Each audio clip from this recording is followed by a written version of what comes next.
we're ready to, I'll give it a little time to get settled.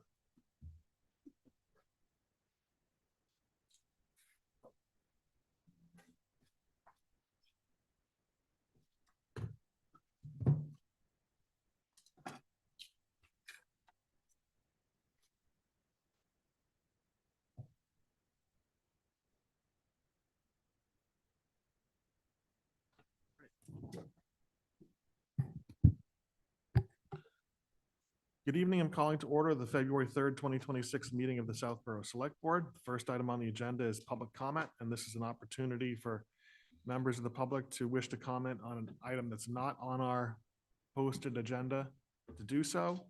We keep comments to 3 minutes, and it's not intended as a back and forth or a question and answer, just an opportunity for members of the public to comment. So I don't know if there's anyone here in the room or in online that has a public comment. Okay, so then seeing none, our first item on our agenda is to hear from our DPW Superintendent, Bill Cundiff, regarding proposed capital improvement plans relative to our upcoming discussion about 2026 water rates. Thank you. Good evening. Bill Cundiff, DPW Superintendent. As part of your packet, I had distributed a water capital improvement plan that was prepared by Par Corp. That plan was recommended in the 2020 master plan update that was performed. And we basically proceeded by laying out capital improvements to the water supply system over the next 20 years. Focusing mainly on the coming 5 years and then projecting out 20 years for larger projects that need to get completed. Given that, it's consistent also with the capital plan that I've submitted to the capital committee for the annual town meeting. And as water commissioners, I'm now presenting that plan to you. So if you have any questions, we don't have to vote on anything tonight, but if you want to head in a different direction, some of those decisions would be helpful as we work with Matt Abrams in determining what the rate structure will be for the system. So that being said, I'll run through the major projects that we have on the horizon. As you know, we have ongoing Lynbrook Road area water main lining project that's going on. The impetus that was driving that project are two things. Number one, the age and rank of that water main in that area that scored second, that section of pipe scored second in our evaluation to be replaced within the town. So that's why we've focused on that. It's asbestos cement pipe, and the plan is to line that pipe so that it'll give it more strength and protect the water from the asbestos cement. That project is a $1.5 million project, which we did acquire an MWRA 10-year loan at 0 interest for. The next one is the water loop project between Fisher and Presidential Estates. Currently, Fisher Road has a dead-end water line. Presidential Estates has a dead-end water line. It's actually a loop, but it's essentially a dead end as it comes off of Sears Road and connects back to Sears Road. There's only, several hundred feet between the two pipes, but there is a railroad track that is in between the two pipes. So that's where the cost comes in on this. The project will improve water quality and efficiency of the system. It will improve pressures. And the cost of that project is a $1.1 million project. We're anticipating submitting for the MWRA program under that one as well. And that's a 10-year 0 interest project. The next project is Terra Road tank improvements. In FY27, we're looking for $50,000 to prepare bid documents for the improvements. The project cost would be incurred in FY28, and that would be $700,000. This project is a requirement as a result of a sanitary survey that was performed by the DEP recently, and they're mandating that that be performed. So, so that's why it's in the plan. The next project we do have on the horizon is, and this is more of a discussion, and this is one of the items I'm looking for to the board to get, you know, their preference on. It's smart meter implementation. Smart meters, well, let me start with, and if you look at your packet, that what I handed out on the third page, please.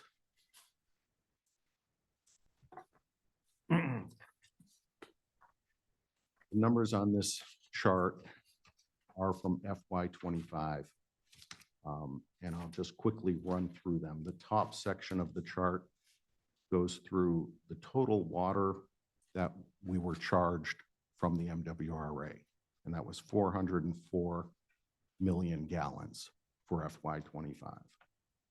The total water that Southborough customers purchased that we billed for is 292 million gallons. That's a difference of 111 million gallons that was unbilled for FY25. That's a 27% of the water that we've purchased that we were unable to bill for. So the reason that we have what we call unaccounted for water, are a number of things, mainly leaks. We do have some minor usage that the municipality uses between the fire department, street sweeping, hydrant flushing, and a number of other municipal uses that we just don't bill for. We also had a leak detection that we hired an outside firm to go through our entire townwide system, and they identified 58.8 million gallons. That's a difference of 52.7 million gallons that we don't have a handle on, basically. In my conversations with MWRA, 10%, up to 10% is a reasonable number for unaccounted water. That means 40 million gallons. So there's a 12.2 million gallons that were past that 10% number. So taking our cost for that FY25 purchase of water from MWRA and the cost to operate the pumps, we're looking at about $4,000 per million gallons. That means if we go with just the 12.2, that's beyond the 10%, we're losing $50,000 a year on unaccounted water. Or if we think we can acquire up to the full 52.7 million gallons, that's $217,000 a year, just to put it in monetary value. So the idea, back to smart meters, the idea of the smart meters is not only for customer convenience. The customer would have an app on their phone that they could see if their consumption is going up, and they can monitor their own usage. And if they had extenuating circumstances, if there was a leak in their home system, they would be notified on the app. Likewise, the municipality would also benefit, because not only do those smart meters monitor the customer's usage, it also monitors the usage in the system, and it will tell us if there's excessive leaks, or it will identify locations where there's leaks. So we can reduce our unaccounted for water. Of course, we'd still have to go out and maintain the system, but you know, that's to be expected. So I'm not 100% sold on doing that yet, but I felt it was necessary to bring it up for discussion and information. So you can see in FY27, we carried $70,000 for smart meters. That would allow us to do a system-wide evaluation, prepare bid documents, and also do an evaluation on, you know, what I did a very rough and dirty cost analysis. it would give us a payback period too. So next year, we would have better idea on whether or not we want to take the next step with implementation of that. Okay, so could you just explain that last part again? So you're not, you're looking for our guidance about just to whether to do a fund like a, not the whole project, but just a study of it? FY '27 is, it's two things that we put in for $70,000 on that capital item. Yeah, That includes an evaluation of the system as well Mhm. as bid document or RFP preparation, okay, request for proposals. all right. To install the smart meters. Correct. Yeah. Which would happen in FY '28 if it was feasible. Are there other towns that you know that have done this? And, Yeah, I know Northbridge has it. I'd have to do a survey of town and I'm sure we would do that as Okay. part of this. Are these point of use meters? That is, in other words, they're sitting in somebody's basement, They would be swapped out for the current meters that you have in your basement, well, yes. I don't have one, but. Right, Okay, and then, so then there's some sort of RF transmission back to the mothership to say, that's correct. okay, is this Itron by any chance? I'm Just not one- sure. one- I looked at this market once a long Yeah, time no. ago in another life.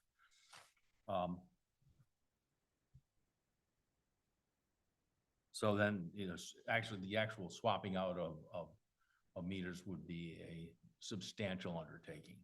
That's the bulk of the cost, I think, with the program. That's the FY '28 number that you see there. I think National Grid just did this with a whole slew of electric meters.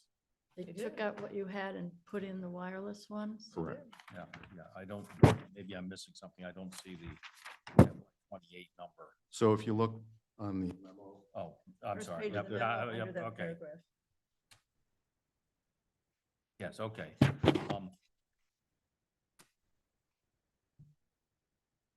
Given that, we are, I'm surprised that we are losing that much water, but, I am your too. side- Yeah.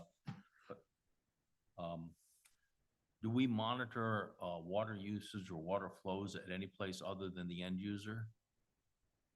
Like, no, we don't have intermediate pits, metering pits or anything like that, no. okay. So you don't know, your guess is it's either we're not billing for all of the water that's used or. Well, I'll tell you, we are not. We're- Well, I mean, I'm sorry, we're not billing for all of the water that our customers are using. Right, right. But our customers are absorbing the charge because we're still, this money that's being wasted is part of the water rate. I understand we're getting, So they're paying for it. well, but the people who may be using the water may not be paying Well, for that's it. true too. It's Okay, not necessarily matching the problem with the, yeah. Those are my questions. Thank you. Marguerite? I think it sounds like a great idea.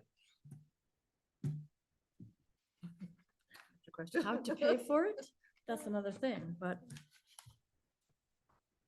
I got two questions here. Can I go next? since I'm- Yeah. So Bill, hard to answer this, but more likely than not that the smart meters would detect the problem? It would likely detect the lion's share of the problem, the coverage between each home and the meter in each home.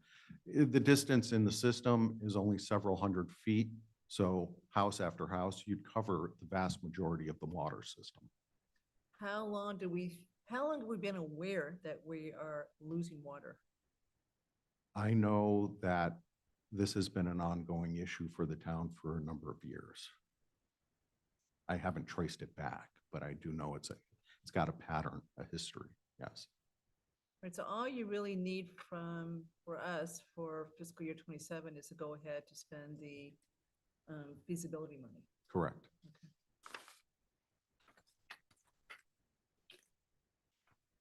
Tim?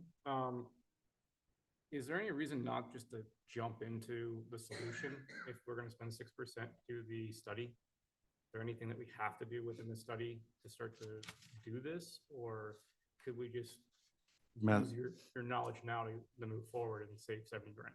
Yeah, no, you can't just go out in the field and start replacing meters. It has to be a design type approach.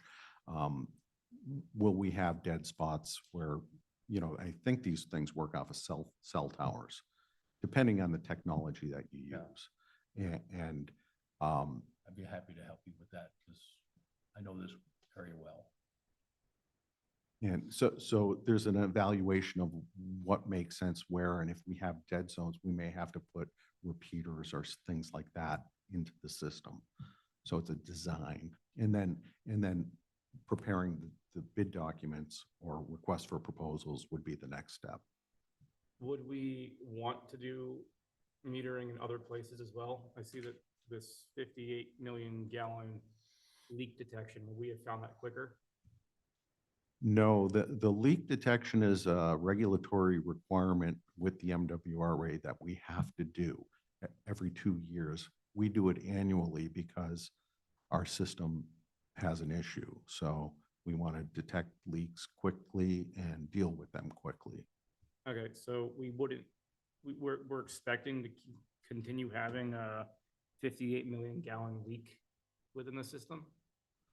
Until we locate it, yeah. Okay, And so it's it's not just- one leak, it's likely a number of things. Okay, so we haven't found that yet. We just know that we are losing. Correct, We have confidence that's the amount we're losing, but we don't know where the leaks are. correct. So could that number be higher? That's a pretty good number. I think that's pretty representative of what we're looking at this point. Yeah, I mean, so we hire a company, in this last time, we hired a company called Prowler. They give us a report on their findings for the leaks. And interestingly, they don't even locate all the leaks. We've had situations this past year after that study was done where new leaks were uncovered that have been my understanding, that have been going on for 10 years. So how do we have confidence in that number? Like, how is this study performed and how do we not expect that number to be higher and the 10% usage or the 12 million gallons that we're losing not to be part of the larger leak problem? Well, it's simple balance it's a water balance equation, basically. We know what we're being billed, we know what we're billing. That gives us an unknown amount of water. And then we try pulling that apart and determining what constitutes that number. And you get that down as low as possible. And that's the 12 million gallons number is probably the worst case scenario for implementing this system. I think we'll be more likely in the order of, I'd like to think we could get down to probably 6 or 8% anyway. So that would equate to probably 100 to 150,000 a year, I'm Right. thinking. I mean, my concern today is that the leak could be higher and then, we do the metering at 1.5 million and we find out that we have more leaks than we thought, which isn't necessarily a bad way to go about doing it, but we did spend 1.5 million thinking that was a solution versus not. So that's my general concern. I'd almost rather see metering or whatever level of metering we could do on the larger system to identify where we expect more leakage. And, if that's something that we could do instead of the meters first, but that's just, I don't know if that's possible or not. but- There are things you can do in advance of that. There's devices you can put on your hydrants, and we could put as many out there as many hydrants have, or we could implement it over a number of years and Yeah. rotate the locations of these. It would almost seem like that might be a better approach than going straight to the final mile. Right. Knowing that we have such a massive leak anyway in that area might help with that. But that's just my thought today is like, you should start closer to the source if we can. Right. At least that's my current approach. And then the presidential water loop, you said before that we punted this about 10 years. What's the risk of punting it another 10 years? I mean, it's not so much that there's a risk, it's an improvement. It's a system improvement that's been planned as part of the master plan. Okay. And you've got it on a zero, this is a MWRA 10 years, 0% Correct. tax loan. Yeah, 110,000 a year for 10 years. Correct. I So have a- Bill, Matt is coming, so Matt's gonna be working with you the next couple weeks, right? That's correct. Then he's coming to our meeting on the 24th, is that right, Andrew? That's a good question. Is he coming to I thought that the, We only had 2 meetings scheduled. We so have he was- 2 in February. We would like to hit your, I'm sorry, this is your first meeting in February. So yeah, we have to make the second meeting. okay, good. Yeah. Oh. All right, And then we're gonna actually try to set the rates on the 24th, right? yeah. So what do you need from us tonight in order for Matt to be ready to If come you in front of think, us? for example, if you think smart meters are not a direction we want to look at, that would remove the 70,000 and the 1.5 million implementation from his analysis. I just don't, I looked at his work a lot, but I can't remember how he factors in, the future debt into current rates. So I don't know what the impact of that 1.5 million would have in the rate setting on the 24th. The 70 would. It affects it because he does map out the next number of years and he tries to maintain a retained earnings balance of 20%. So that Okay, year after year. fluctuates. That's right. So it sounds like we've got to make a decision tonight, to give you the advice as far as what to tell him to work with if he's really going Well, to be this is ready to gonna- go forth. Okay, so the 70,000, that seems like a fairly modest amount. We'd see that reflected in the FY 27 rates that we then vote on at the next meeting. And then we would, between that decision and then the decision in February 2027, we would know what the feasibility study suggests, right? Correct. Okay, so, Okay, but Andrew, what he Yep. just said was that 1.5 million does okay, impact this year's rates also. It's not just next year, it's this year's rate. So that's why Correct. he's asking for a decision. Do we want to go forward with these smart meters well, can I, tonight? does it make sense to, can Matt do the numbers to show like this is what it would look like if you did He this? can do it both ways. Let's do it both ways. Right. and see what Good happens. idea. Yeah, I've got 1 or 2 more, but how many meters are there in the system today? I want to say we have 3,000 some odd customers, Okay. low 3,000s. Low 3,000. That makes perfect sense. Okay. How do we read a meter today? We drive around with a telemetry unit and collect radio Okay, readings 4 times a year. 4 times a year. so there's some modest savings from this, although. it's Correct. Not the, Modest savings for what? well, you're no longer gonna have somebody driving around pinging people's meters, and there's always That's 1 or right. 2 that you don't get the data from, and you gotta go back. And That's right. So there's a modest savings there. Right. But- So since Al, this really is his area, why don't we just say do it both ways for now? And then Al can ask any other questions between now and the 24th and kind of lead the discussion on the 24th as far as what he thinks we should do as far as saying yes or no. That sounds So- great. I had a question for you. Is the amount of water being lost over time, have you got a comparison with various years? Is it getting better or worse? I can get that. I can get that. It's been pretty consistent from the data I've looked at, which isn't back too far, All maybe right. 5 years.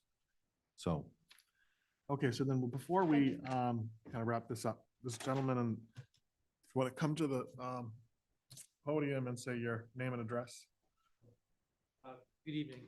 This is Jim Waddell. I live at 21 Darlene Drive. I just had a couple of basic questions. Has the town treasurer taken a look at the numbers that you're presenting? In other words, the normal process that I'm used to is that there's a financial person that would take a look at them and verify all the numbers. The second question is, when we bid things out and take a look at the meters and stuff like that, do we have a process of multiple bids, and is that independently looked at by a separate person? So those are my 2 questions. Thank you. So the first question, does the town treasurer or somebody in town look at the numbers? We go to a number of committees, like I've shared these numbers with the capital committee and the select board, and they're scrutinized. We answer questions. I also work with my consultants on these numbers as well as our own data in-house. Yeah, but I asked specifically about the treasurer, right? In other words, the financial person is usually the independent person in town that's responsible for signing off on the analysis that's put together so that you have an independent person that understands the numbers and has gone through with you and validated them. Is there a process to do that here? or So, no? so we're at the decision level process on which way to proceed. We have not yet. What we do is if the board, the water commissioners believe that this is something that we want to pursue, we then do the study and then we would work with Brian on laying out the plan for payment or implementation, or if it's an MWRA. But the decision then is already made. On which direction we're headed, correct? So what's the point? Why wouldn't we have a financial review up front so that we make the decision before we Yeah, I can think make the that- decision with the financial information ahead of time as opposed to, I guess, here's how I can contribute to the answer. I just don't think that the private sector analogy that you're using exactly corresponds to a municipal structure. I and understand you're- that they're yeah, different. yeah. I'm asking, but Brian Ballantyne and Carla McAuliffe, our town accountant, are well aware of the analysis that goes on. They know what the outside water consultant is doing. They see his numbers, so they actually see everything that's being done. They come to the meeting where we set the water rates and they're part of that meeting, so they are certainly part of this process okay, all the way through. okay. They don't have to sign off on it ahead of time, but they are part of the process and involved. Select board sets the rates, so we're the final arbiter, or decision maker as far as the rates themselves, but they are certainly part of the process all the way through, and ask questions and know what's being proposed. Okay, Yeah, beyond that, I want to point out that, we actually have an independent advisory committee that's utterly independent from this organization. Yeah. They report to town meeting and they also will be review familiar these with all numbers. this. And, several of them have very fine tooth combs and can occasionally put Mr. Cundiff through the ringer. Okay, So there are multiple levels of review that go on. So I think you can be reasonably confident on Thank that you, Al. front. Now, on to the second part of the The question. second part of the question is, we do have procurement laws that we have to adhere to as a municipality. They're state level laws, and basically we prepare a bid document that anybody can submit a proposal on, bid on, Mhm. and then we review them, and the most responsive and responsible bidder then gets the award of the contract. So Andrew, we still need to go through these and make sure that we say we want them in or out. Thank you. Lynbrook is being done. Presidential has been kicked down the road 10 years. We were hoping that Hopkinton was going to pay for it, but I shouldn't count on that for now, for Yeah, sure. and we talked about that at the last meeting. Yeah, so what do we want Matt to include in his analysis of, we've got 1, 2, 3, 4. We already talked about water meters. We know Lynbrook's on the way, so we got 2 here. Do we want these as part of the, I think we should include them all. well, we've been told we got to do Terra, right? That's a regulatory requirement Yeah. from the DEP. And we know we need to do, so I agree that they should all be in there. And then if you could do a with and without as far as the meters, That's right. I think we should add a fifth one to this, if it makes sense, the system-wide metering instead of the smart meters at the last mile. I don't know if that's something we could look at as well, but I'm curious about that one. What do you mean? Like you said, we could monitor at the fire hydrants or. Oh, something oh, like that. oh, I So see. instead of doing the final. An piece- alternative way to find the leaks. Yeah. Yeah. Yeah. I'm assuming it would be a lot less expensive. So that's what I would imagine you would come back with. All right. We'll look into it. So then we have 2 people who just have online have some comments or questions about this, and then we will. I don't think you need a vote from us. You're just I looking don't. for some direction. Okay, so first, I think Kristen Laval had her hand up. Hi, Kristen Laval, 12 Southwood Drive. Andrew, can you hear me okay? Yes.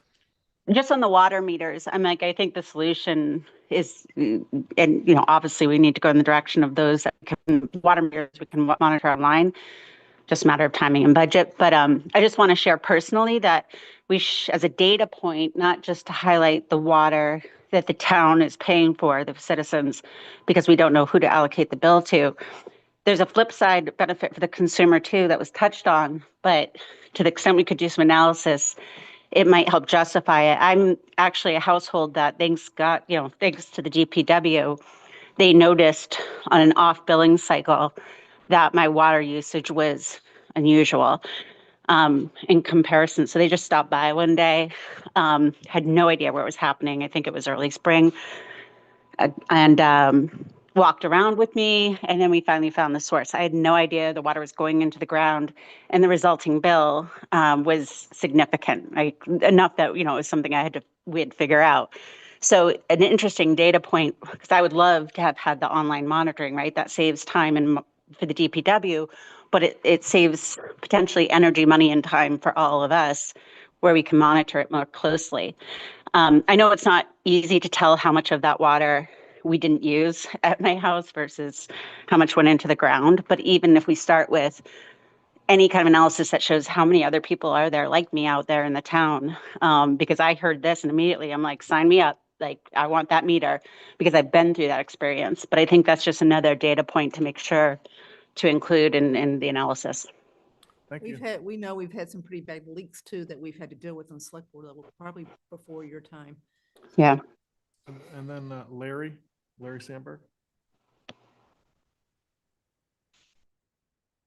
Hi, Larry Sandberg, 7 Granuel Road. I was just wondering if Mr. Cundiff could explain, I guess I'm missing the point. I have a meter in my house and it's right at the entrance. And, every drop of water that gets used is measured by that meter. And even the previous speaker said that although she had a leak, she was getting billed, which meant that the meter was actually catching that leak. So I'm just wondering how having a smart meter there is going to improve the situation. I mean, I'm not sure how I could have a leak in my house that isn't already being metered. So the smart meters would provide a benefit to two parties. It would provide a benefit to the person or the customer by identifying leaks within their own dwelling after the meter. But in addition to that, it identifies leaks in the municipal system before the meter. So, for example, we had someone, I won't say their address, but they had a leak before the meter, but after our main, it was in their service line, and it's been going on for 10 years. And the neighbor ended up complaining about it because it was creating a ponding issue adjacent to their property. So that's something that would have been detected, and we would have saved that 10 years of leaked water. Wow. Oh, so the smart meter can, Because it would notify. the smart meter town that can, you have an excess usage, you have a leak prior to the meter. Covered this offline. Yeah. All right. I think we've got this topic covered then, right? Okay. So, Jim, do you have anything else to say, Bill, before we move Nope. to? Nope. to Marguerite? Thank you. Okay. Good to see everybody. Thank you very much. Thank you. So we'll see you at the next Next meeting. meeting. Yeah. Yep.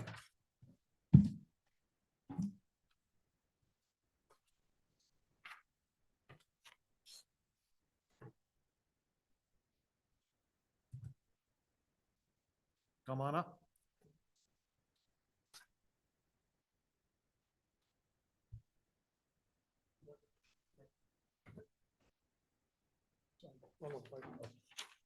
Absolutely. That makes sense.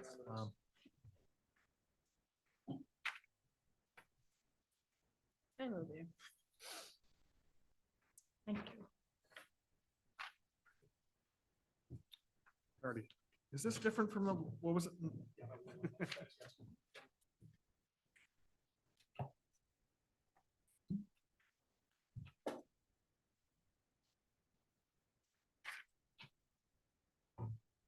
Good evening, Jim Hegarty, Town Clerk. The form that I just handed out to you includes a line for kennel licenses, which I had neglected to add on the other line. That's the only change in it. What is it? Kennel license? Kennel licenses under dogs, the last two lines down there. Oh, okay. Okay, and that's actually mandated by the state that we have kennel licenses. Anyway, the gist of it is, this is a request for you to raise fees that we charge for various services down in the clerk's office, and it's your authority to set these fees. We've done a survey of several surrounding communities to make sure these increases are reasonable. Let me go on my handy list here. I surveyed fees in Westboro, Northborough, Hudson, Hopkinton, and Grafton, and none of these fees are out of whack. The proposed fees, the middle column, current on the right. We do things a little differently downstairs. And for the past, we haven't raised our fees in 8+ years, maybe, okay? And in terms of the amount of revenue we brought in the past couple of years, pretty much constant. It's 28.6 in fiscal 25 and 28.4 in fiscal 24. And this should raise. Do it again, say it again. 28,000 per the deposits to Brian, 28,595 in fiscal 25 and 28,389 in fiscal 24. I expect that this will increase our fees somewhere in the order of $6,000 to $7,000. Okay? 67,000? 6 or 7. 6 to 7,000. 627. Yeah. Okay. So the big change is on the certified documents. To be candid with you, I set these rates myself 9 years ago, and I didn't have the authority to do it. And it's not the only thing I've just done with common sense. And I have to tell So you, the people, are they owed a refund then for all the? no, but if I go to jail, visit me, okay? Every other town, I'm not aware of any other town in Massachusetts that charges a sliding rate for copies. They charge $10, $15, $20 a copy. And I don't remember this lady's name, but I remember reading her obituary that she had a lengthy battle with breast cancer, like 12 or 14 years. I remember thinking what a terrible thing that was. And she was buried next door. And she had a senior financial position at one of the companies. And a few weeks later, her husband came in and he needed 30 copies of a death certificate. And I remember thinking, this was not a sudden surprise that she passed away. But I remember thinking even a couple of months after she passed, he was sitting in the bench downstairs just staring at his feet. He was still torn up by it. And according to our regulations, the rules down there, we were supposed to charge them $300 for these copies. And I said, I'm sorry, that's just ridiculous. So I set the rules at $10 a copy for the first and $2 for the extras. And the reason I think that makes a lot of sense for us to do is it is dramatically reduced from what I started with when I started 11 years ago, the number of times people have to come to the counters. When somebody comes in with a child's born, they were buying one birth certificate for 10, coming back again and again and again.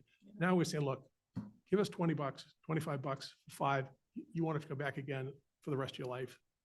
It just makes it simpler for everybody. In terms of what does it cost us to hit 5 buttons versus whatever, it's an extra 6 cents in the seal or 5 cents in the seal, and it's really nothing. It's better easier for everybody, and it's allowed us to reduce how much time we spend on people. So that's the first, raising our fees from $10 to $15 per copy. I think it's reasonable. The other towns I looked at, most of them charge $15 to $20 a copy. Correcting errors going from $25 to $50. There's a lot of bureaucracy involved when people make a mistake on a marriage certificate, death certificate. Even if somebody signs it and puts the date as 2/6/26, the state will reject it. We have to bring it back with February 26. Don't ask me why. And you don't want to know what happens if they sign it in blue ink versus black ink. Just the crazy stuff. The other stuff is pretty straightforward coming down to that. One thing we do very differently than other towns is the marriage intentions. Our fees at $100. What is marriage? That was my question. What does that mean? Sure. It's a required 3 forms you have to fill out a minimum of 3 days before you want to get married. It's all required by the state, the same all over the state.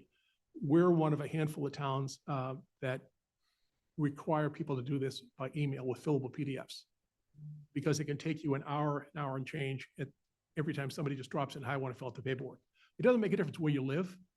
When I got married many years ago, I was living in Natick. My fiance was living in Newton. We filled the paperwork out in Boston. We both worked and we got married at church in Brooklyn. Go figure. And the silos, believe it or not, you probably believe this, but there's no record of marriages except in the place you file the paperwork. So you could be living, we've had people literally drove down the Mass Pike on the way to the Cape, decided to get married and fill the paperwork out here. Go figure. But anyway, we charge $100, but we include 5 certified copies as part of the fee. Only one person has balked about it. It makes our life much simpler and easier, and we don't have people coming back to the counter and then having to drop everything and do it. Business-related stuff, the businesses, business certificates, we raised that from 40 to 50. Some other towns charge that. The certified copies ties into the rate up above. Why do we have business-related certified copies? Somebody wants a copy of the ZBA decision. They want a copy of some other document. It's pretty straightforward. Flammable permits raising from $50 to $100 a unit. Many communities charge that. Pole conduits is a big rise from $150 to $250. You have the poll hearings. The amount of effort that takes place to process to get that up to you is mind-boggling. It takes a lot of time in the select board's office, the mailings that go out to people, Mark's time, your time, our time, billing. It's an incredibly silly, it's just incredibly cumbersome bureaucratic process. I think $250 is very reasonable to charge Eversource and National Grid for that. Dogs down below, we're one of only three cities and towns that will give you a 3-year license if your rabies certificate is good for 3 years. After the first one, it's automatically good for 3. But 15 years ago, the vets decided that the one vaccine you got, they'd only give certified for 1 year for a puppy to want to make sure they don't have a bad reaction. After that, it's good for 3 years. So I changed the rules that we also changed through the bylaw that your rabies certificate expires when the dog license expires when the rabies certificate expires. It just makes sense. Raising these from $12 to $15, $24, and so forth. Is this a burden on anybody? I don't think so. I just asked my wife. The cost for our dog is a minimum $750 a year, right? It just is, and that's nothing going If wrong. you're lucky. What? If you're lucky. Well, I'm saying exactly. If you're not going to the vet, just the food and everything else. So that's not that big a deal. No charge for ADA service dogs. The fines, keep these the same, 25 and 50. Honestly, I've just struggled with, it's the same people we see again and again and again. When I started here, 81 or 83% of the people didn't pay until they had fines. It's because we weren't telling people ahead of time, basically. We changed that. Now the vet sends you a reminder before the dog is due anyway, because they want to get your business. We send you notice out 30 days in advance. If you're overdue, we send a second notice out to it. And then we assess a fine 2 weeks after that if you're not done. Wait 30 days. By the way, before we issue the fine, the animal control officer calls you to say, hey, you're overdue. You still don't respond, we issue the fine. We wait 30 more days, animal control calls us a second time, then we issue the fine. It just is what it is. I've even wondered myself whether if we reduce the fine, would that cost somebody to pay earlier? And it's just not. It's just how some folks run their lives. It just is what it is. Kennels are required by the state. If you have 4 or more dogs, you're required to get a kennel license because of something called Ollie's Law that went into effect last year. We charge $100 for that, regardless of how many dogs you have between 4 to 9. The reason for that fee is because the animal control officer has to visit you every year and inspect the premises. So I think that's a reasonable fee. And with the same rate we had before. In other towns, it varies. Some charge only 25, some charge the same amount. If you have 10 or more dogs, $150 fee. There are only 3 or 4 places in town that have more than 10 dogs. There are either 7 or 8 people that have 4 to 9 dogs. I just went through them today and I can't remember if it was 7 or 8. Miscellaneous raffle permits. Every other town charges $10. I don't think it makes any sense. Frankly, I used to pay them out of pocket myself when people would come in. Why are we charging the food pantry for? Agree. Just crazy. So these are no charge. We have no more than 10 a year. They're all charities in town. There's nobody from outside. I agree. They're all their friends of this and that doing, Yeah, just leave it begging alone. for money. So every penny they can keep is helpful. Residency certificates, occasionally people need paperwork for that. The street list, the nosy book, as it's colloquially known, we're required to produce one by the state. $12 is our cost to print that right now, to go outside to a vendor print. And I've checked, it's actually still cheaper to go outside to the vendor. Yet we have it available electronically for free. When people come to the counter, I said, I have to charge you $12 because that's our cost. But if you want it for free, I can email it to you. So that's pretty much it. There's nothing extraordinary on this. Al, just to switch to the dogs for a second, we don't have a service to sell these online yet because there's no vendor that can meet our criteria with the rabies certificates and the rest of it. So we are working to create our own page through Square to allow people to buy these online and the vitals online, and we'll be able to add the fees onto that. So I quoted you $6,000 to $7,000. If we go to that online, we'll be able to get back the credit card fees as well for the people. So we're just waiting for verification from the bank right now on the test. We hope to have that up within the next 2 weeks. So that should be a plus for people as well. Pretty straightforward, and I don't see any controversies in here. Just ask that you guys would approve this, and I'd like to make this effective March the 1st, if you could, please. Any discussion? I don't really have any questions about it. No, but I appreciate your effort to keep this up to date and everything you do. It's truly amazing. Will do. Okay. All right. Thank you very much. You want to take a vote? Yes, Okay. please. I move that the board approve the schedule of fees, proposed fees that our town clerk submitted. A And what, second, you want them effective, Effective March 1st. effective March 1st, 2026? second. All those in favor? Okay, thanks, Jim. Thanks very Thank you, much. Jim. Thank you. So moving on to chair's report, I have three things to report on. One just happened recently. So first, update on sidewalk projects. I attended the January 26th meeting of the planning board, which was a hearing to consider removal of trees for the sidewalk projects on Woodland Road, Richards Road, Parkerville Road, and Oak Hill Road. And I'm pleased that I don't think any trees that DPW had asked to take down for the project they were all approved, right?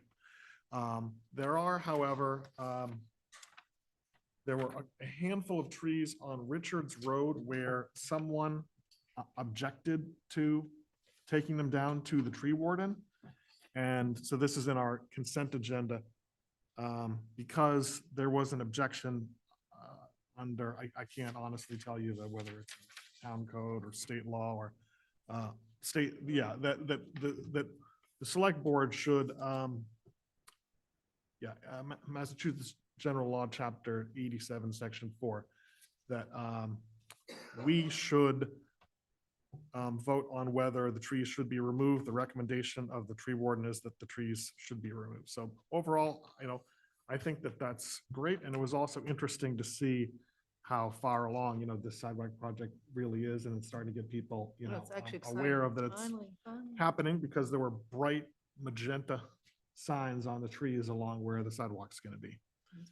So Andrew, if we approve what Chris Leroy is recommending as far as those 1, 2, 3, 4, 5 trees, then we are basically approving his decision, right? Or the Correct. planning board decision. Yes, okay. Very brief update on the budget summit that we had on Saturday, January 24th. That's the annual all-day meeting we have with the advisory committee where we bring in some of the bigger departments to talk about their budgets. So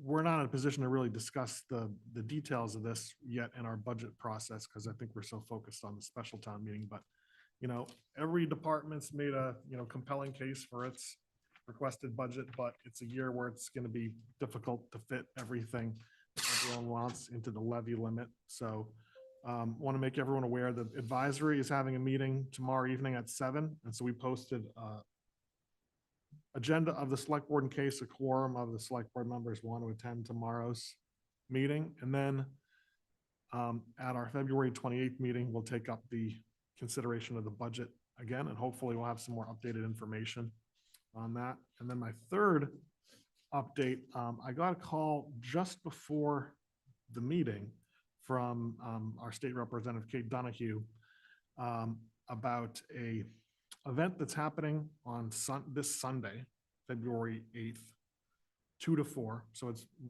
right before the Super Bowl. It's Massachusetts 250, the organization that's celebrating the 250th anniversary of Massachusetts. There's a statewide celebration of the Henry Knox Trail. And she sent me some photos of, I guess, a week or two prior, some other towns along the trail, including, I think, maybe Northborough, Worcester, had an event in Worcester where there was a ceremony and presentation to people and some remarks. So I don't know how we had not heard about this until today, but so I'm doing this to publicizing it, and they want a representative of the town to go and accept a little dedication. So they want to know right now. So I just asked Kevin Miller, who I thought would be an excellent person to speak on our behalf. So he'll be there. I'm going to go just because it sounds like it's fun. So it is at the Village Hall on Framingham Green, Sunday, from 2 to 4. So it's to commemorate the the Henry Knox Trail and leading up to Evacuation Day, et cetera, et cetera. Right, that's all I've got under chair's report. I don't know if anyone has anything under Do we members need to report. Take any actions on the tree? Yeah, that's on the consent agenda. Any members reports? Well, can I just add that we've got official approval to have a drone show on St. Mark's Field as of a couple hours ago. Okay, that's great. All right, so they were excited. And as are we. Yep. But again, this is the drone show on January 1st, 2027 to begin to celebrate the 300th anniversary of Southborough. All right, Mark? And if anyone is interested in seeing more information about the drone show, there's a 15 to 20-minute discussion of it, the last tricentennial, complete with pictures and an understanding of what it's going to look like. And it's, in all seriousness, I think it's going to be pretty neat, you know, with what they've got planned. Just a couple of quick hitting items. First of all, I just wanted to officially welcome Chris Cremans to the select board office in the business administrative position. He has been here just under a month and is starting to acclimate himself very well. I also want to thank Vanessa, who has been mentoring him and helping to get him acclimated on our side of the world. Brian Ballantyne and David Beery have been doing the same on the treasurer's side. And he's really, you know, starting to really make a difference, I think, in our office. So just wanted to acknowledge that. MMA annual meeting was held 22nd, 23rd, 24th of January. I did see Mr. Dennington in there. Taylor West was in. We had a bunch of our people that we deal with. We had Labor Council. Town Council was in there, some new vendors that we're working with. Did get to hear the governor speak. She didn't have a lot in her goodie bag, but you know, some years are like that. And I think with the uncertainty at the federal level, how the funding is going to work is making them a little uncertain at the state level.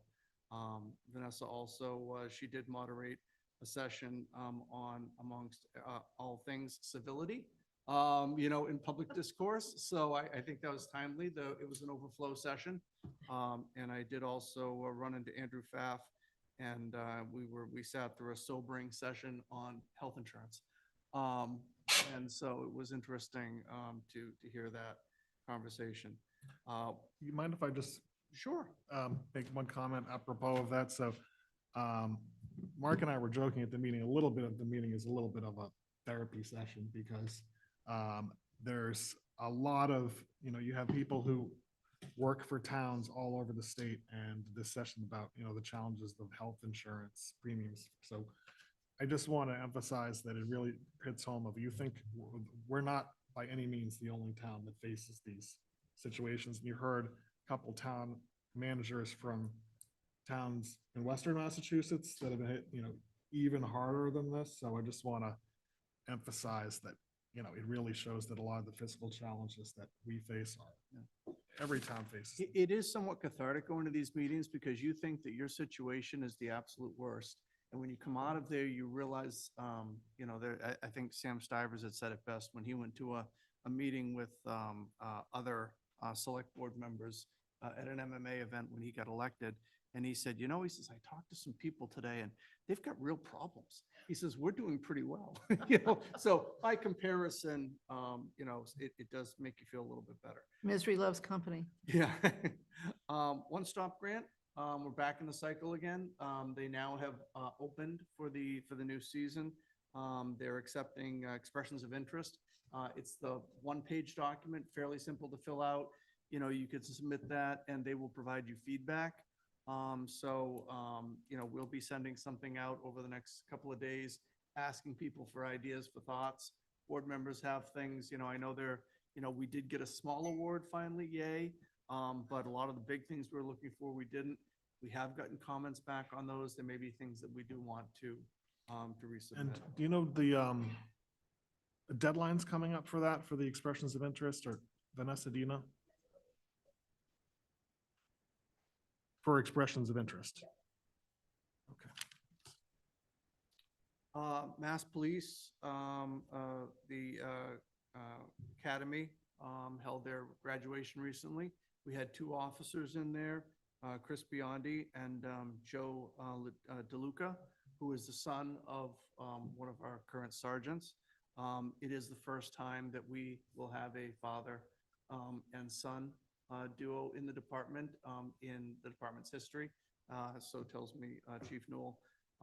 It was. Rumor has Biondi was awarded the, Biondi was awarded, sharpshooter? yeah, I was getting there. Sorry, Biondi was sorry. awarded the so-called, Top Gun Award, Top Shot Award for his marksmanship out of his class. And it was nice to see one of our officers get recognized. Great event. A lot of our department attended. A lot of family and friends attended.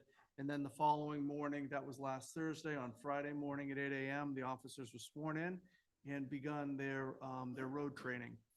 So in another 6 weeks, 6 to 8 weeks, they will then be ready for full duty. So we welcome them aboard. And again, I was glad to be part of that.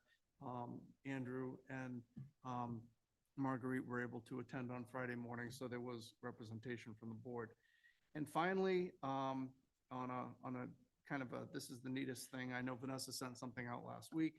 Mass DOT, they do a snowplow naming contest every year, and they allow school kids to submit names of what they want to name the snowplows. And some of them are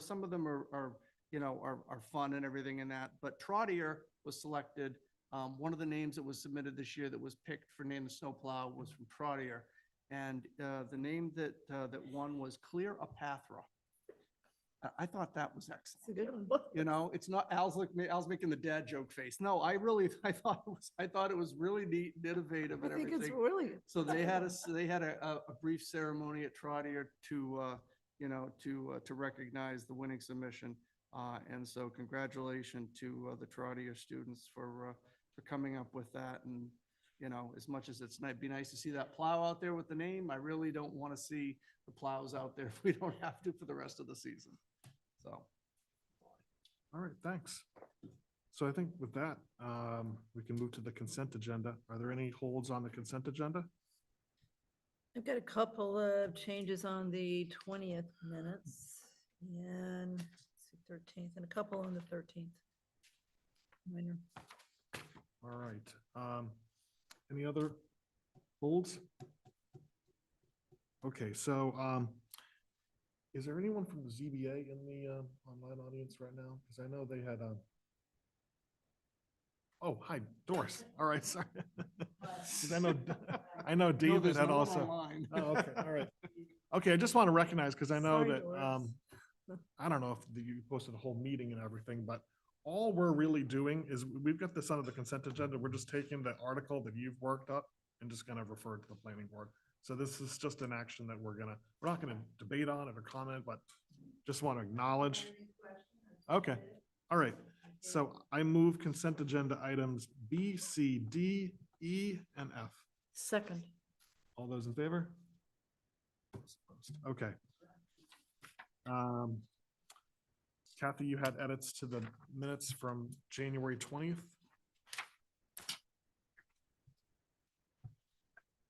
I had silly stuff on the 13th, so forget them, they're not worth talking about. Okay, so on the 20th, line 67, Ms. Cook. Ms. Cook is not the chair of the 5163. Ms. Cook is the treasurer, as always.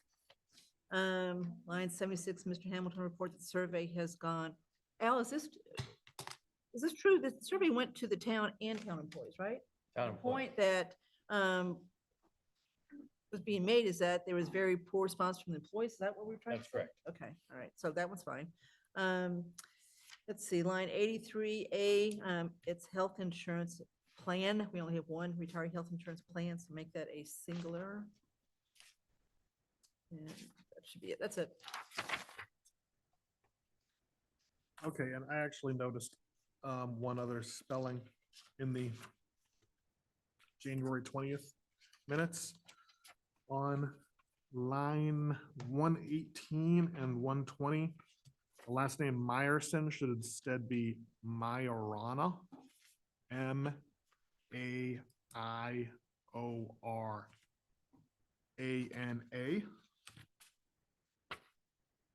Anyone else have any edits to the minutes?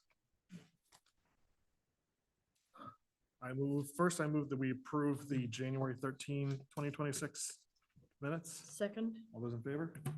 And I move that we approve the January 2026 minutes as amended. second. All those in favor? Okay, so I think that takes care of the consent agenda. Let me just get my papers lined up here. So before we get to the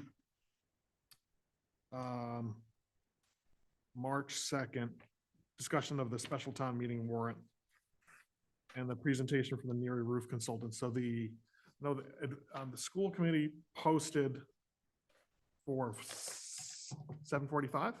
Okay. And do we have Socotec in the? Okay, all right. I also wanted to let you know that, if they want to show slides as part of this, if there's a way that you can work with Vanessa and get them so that she's got the slides when they come. So that we can just have the whole discussion while school committee's here. Maybe we can just start to talk about some of the other items which are not as time intensive. So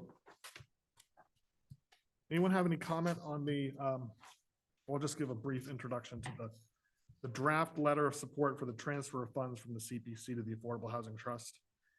When Doug Mance, on behalf of the Affordable Housing Trust, had made a presentation to us last month, he said they would be looking for this letter, so I asked them to put together a draft letter. I talked to Lisa Braccio in the last couple of days, and she said the CPC's already voted to approve this. And I said, what do you still want the letter? She goes, yeah, go ahead and send it. So we still should send it. But it looks like it's going to go fine. Okay, That's what we want to hear, right? We want this done, so, Yeah. but they can't hurt. So she said, send it. Okay, this is nitpicky. It's Scrivener, sort of. Line 3, where it says, Affordable Housing Trust, AHT, in parens, warrant article to transfer community housing funds from the CPA. If you're gonna use initials for Affordable Housing Trust, then is that Community Preservation Act or the Community Preservation Act or the Community Committee? Because it's CPA up here, it's CPC down there, and it's not clear what it is in the first place. So I would just, yeah, I think, just to make it like clear.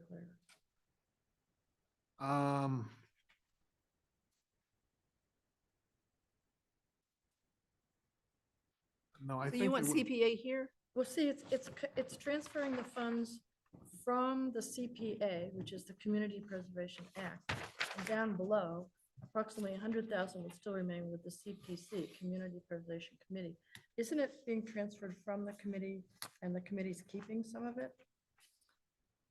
No, I Committee think authorizes that's the actually transfer. correct. I think it is correct. The Okay, committee authorizes the transfer, but it's Yeah. not, The funds are money. just with them. They, yep, it's Yeah, CPA and- money that they're transferring. all right, then I would still give, before you just call it CPA, I would put out the first time you use it, the whole thing of what it is. I also noticed that the letters addressed to town meeting members, or really should just be the community president, CPC. chair of the CPC. Yeah. Any other changes? No.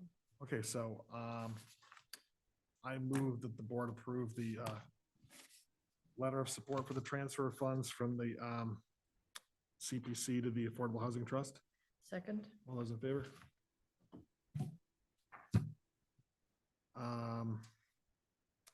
Maybe the next, we'll talk about the proposed zoning amendment to allow banners on utility poles. So I think I mentioned this briefly under Chair's report last meeting. The intent here is that Tricentennial Committee would like to have the opportunity to put up celebratory banners about the tricentennial. And there's a provision in the zoning code right now that doesn't allow that. So people from the Tricentennial Committee alerted me that if you want to have this on the annual town meeting warrant and have the planning board hearing process, you got to do it like now. So what we put together, and Vanessa was the laboring oar in putting together this first draft. She worked with Don Morris and with Karina Quinn, helped her on this. It's just a draft here, right? And what I would suggest is we vote to refer it to the planning board for their public hearing process. And then it could be put on the docket with all the other articles they're going to work up for the annual town meeting in April. And anyone have any questions about that or? I have one. Yep. I would suggest striking the sentence that says temporary signs on private property shall be approved by special permit of the ZBA. That really isn't relevant to the topic at hand. Why is that even on there? Yeah, Is there I had some- not. Is there some no- places that we think we need them? That's why we've got that on there? Yeah, who, okay, this has gone back and forth a couple times. Now that I look more closely at that, and yeah, We have yeah, bylaws on the books for permanent and temporary Yeah. signs anyway. okay, Patty?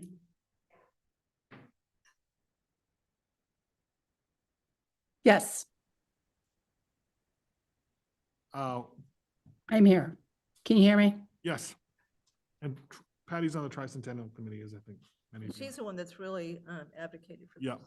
Okay, so Patty, basically, I know we've been kind of scrambled to put together something here to, between in put- regular meetings of the Tricentennial, but just, because I know you wanted to get this started. What we're looking to do is just kind of get this started, right?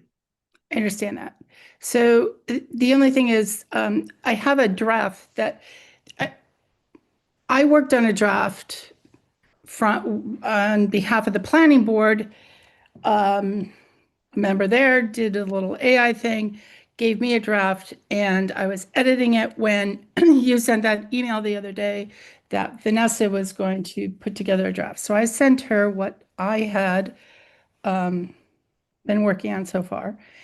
So when she sent back that, I had concerns that there was no provision for private property.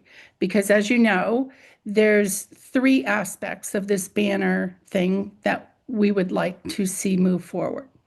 So I know that you and Dawn sat down this afternoon, not you, Vanessa and Dawn sat down this afternoon, but I have not seen a copy of any changes, and it doesn't appear that that is in the current packet that I'm looking at for tonight's meeting.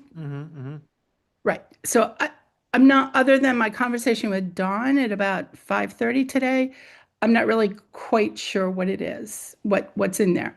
My concern with the original draft was that it was only talking about municipal property and excludes any private property. And the way he explained it to me, what they had been working on this afternoon was that to have any banners on private property, it would have to go, each instance would have to go to the ZBA, which, honestly, it's going to defeat the purpose. Patty, what private property are you? Kathy, this goes back to the meeting where you and Ginny and Dawn and I had back in, I think it was early December or late November or something, and we talked about these banners. And so one of the ideas was to have the banners on the utility poles, which is the thing that Mark was working on. One of the ideas was to have banners that promote specific events that would be on municipal property, such as in front of the townhouse or down along 85 by the transfer station where there's a lot of traffic. The third concept was, which the fundraising group was promoting, was to have banners for the major sponsors, for example, like, Main Street Bank or Falcone Energy or something, to have a branded banner for them that they would put in somewhere on their property or on their building that says, Southborough Tricentennial 1727 to 2027, sponsored in part by their logo. I forgot about that, so now I Right. remember, okay. So that's the hiccup here, because the way I interpreted the current draft based on Dawn's conversation with me was that every single sponsor would then have to go and appeal to the ZBA to be allowed to put a banner out on their property. And that's not the purpose. This is all going to be branded by the Tricentennial Committee, by the fundraising committee. So I think the way we had discussed it, Kathy, please correct me if I'm wrong, is that the fundraising group is going to supply this banner to that particular sponsor for them to display. So it's going to brand the Tricentennial throughout town and recognize the large sponsors that we have. So all the banners are going to look the same, basically, except for their individual logos, but then would be on their private property.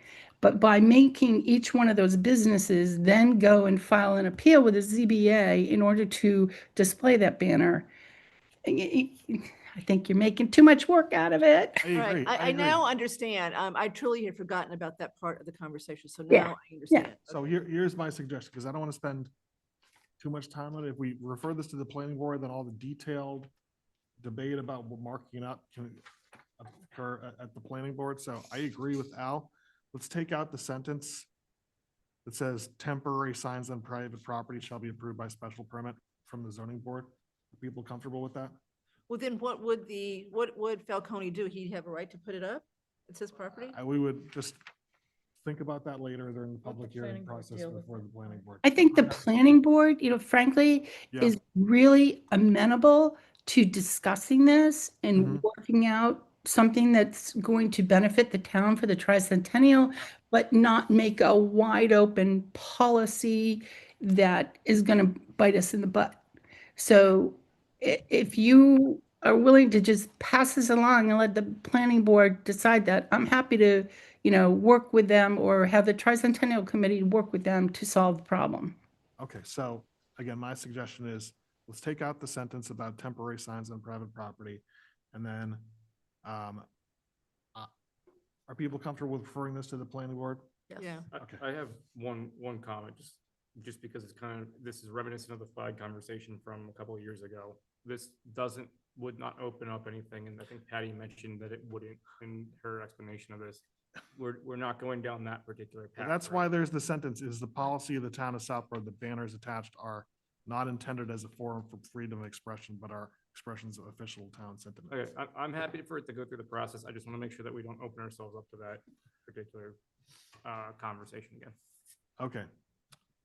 So with that, I move that we refer this draft zoning amendment regarding temporary signs and banners to the planning board for the hearing process. Thank you. All those in favor? Okay, so now,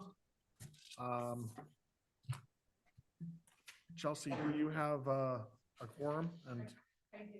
I don't know if I'm going to be online. Laura Kaufman? Yeah. I think that's it.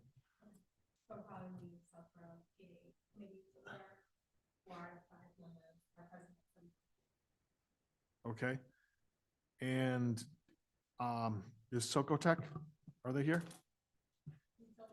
Oh, all right, that's right. Oh, that's right. Okay, Mark, are they here? Okay, it's Andrew Barr. Russo, right? Andrew.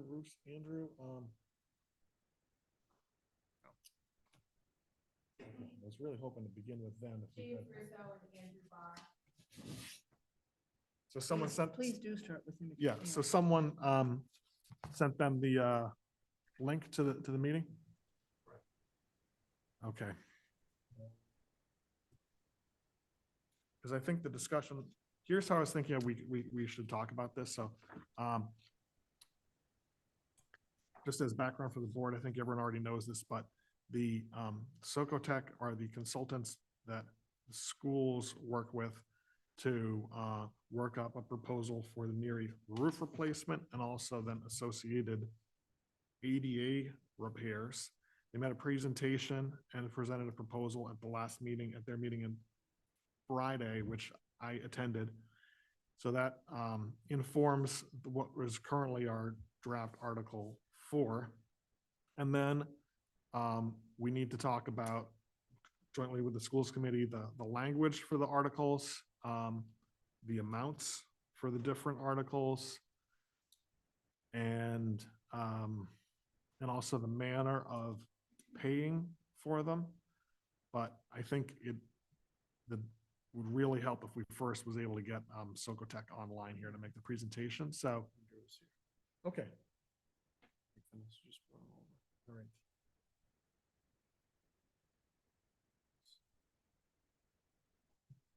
Okay, so you promoted him to panelist? All right, so you want to just, Andrew, can you hear us? Yes, I can. Can you hear us? Okay, yeah, all right. So, I don't know if you can see us, but. I can see you. Okay, all Yep. right, yeah. Okay, so you got a joint meeting here. You can't see in the back room. You have the, school Sorry. committee and Superintendent Martineau. All right, hi, gentlemen. So, do you have slides you want to show us too? We could pull the, hi, this is Jim Russo with Andy. We could pull some up if you'd like. Photos, actually, what we have is photos that we had discussed when we met last week, and With the school committee. we are with the school committee. I'm trying to, and actually, I want to open up that folder that I have. Sorry for not having all of this ready. If you want, would it help if we just took just a 5-minute recess and then you can get everything loaded up and, That'd be perfect. okay, all right. So maybe we'll just take a quick 5-minute recess. All right, thanks. Good idea. Thank you. How do we?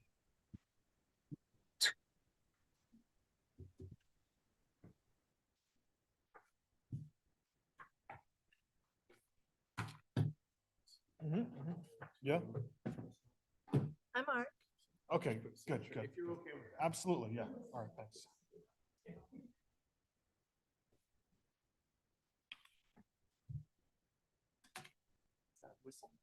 Oh, yeah.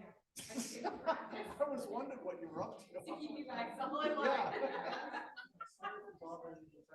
No, that's, I was at Neary, actually.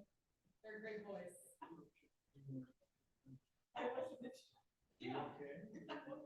How relevant.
Yeah, well, it's not working. See?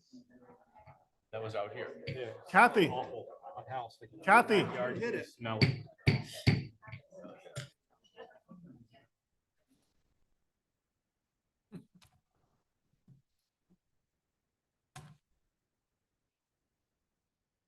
Oh, my. Okay, Andrew, are you, so you got your slides up, so why don't I hand it over to you to make the presentation? And if you could just give the board a little background about, the assignment you were given and the work product that you've got.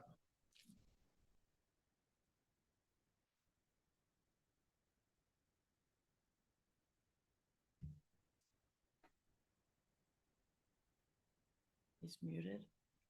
He just has to unmute himself.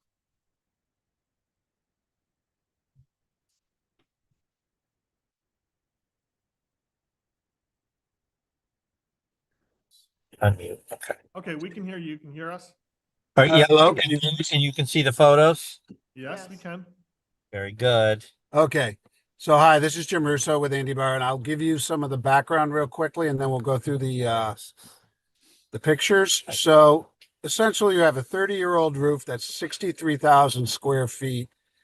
It's EPDM, which is commonly referred to as, rubber roofing is what you're mostly familiar with, and it's in a failed state. From the top down, you have rubber membrane, and underneath that, you have 2 layers of rigid board roof insulation. And then underneath that, you have your structural deck, which is gypsum. Can you guys still hear us? Yes. Yeah. Yes.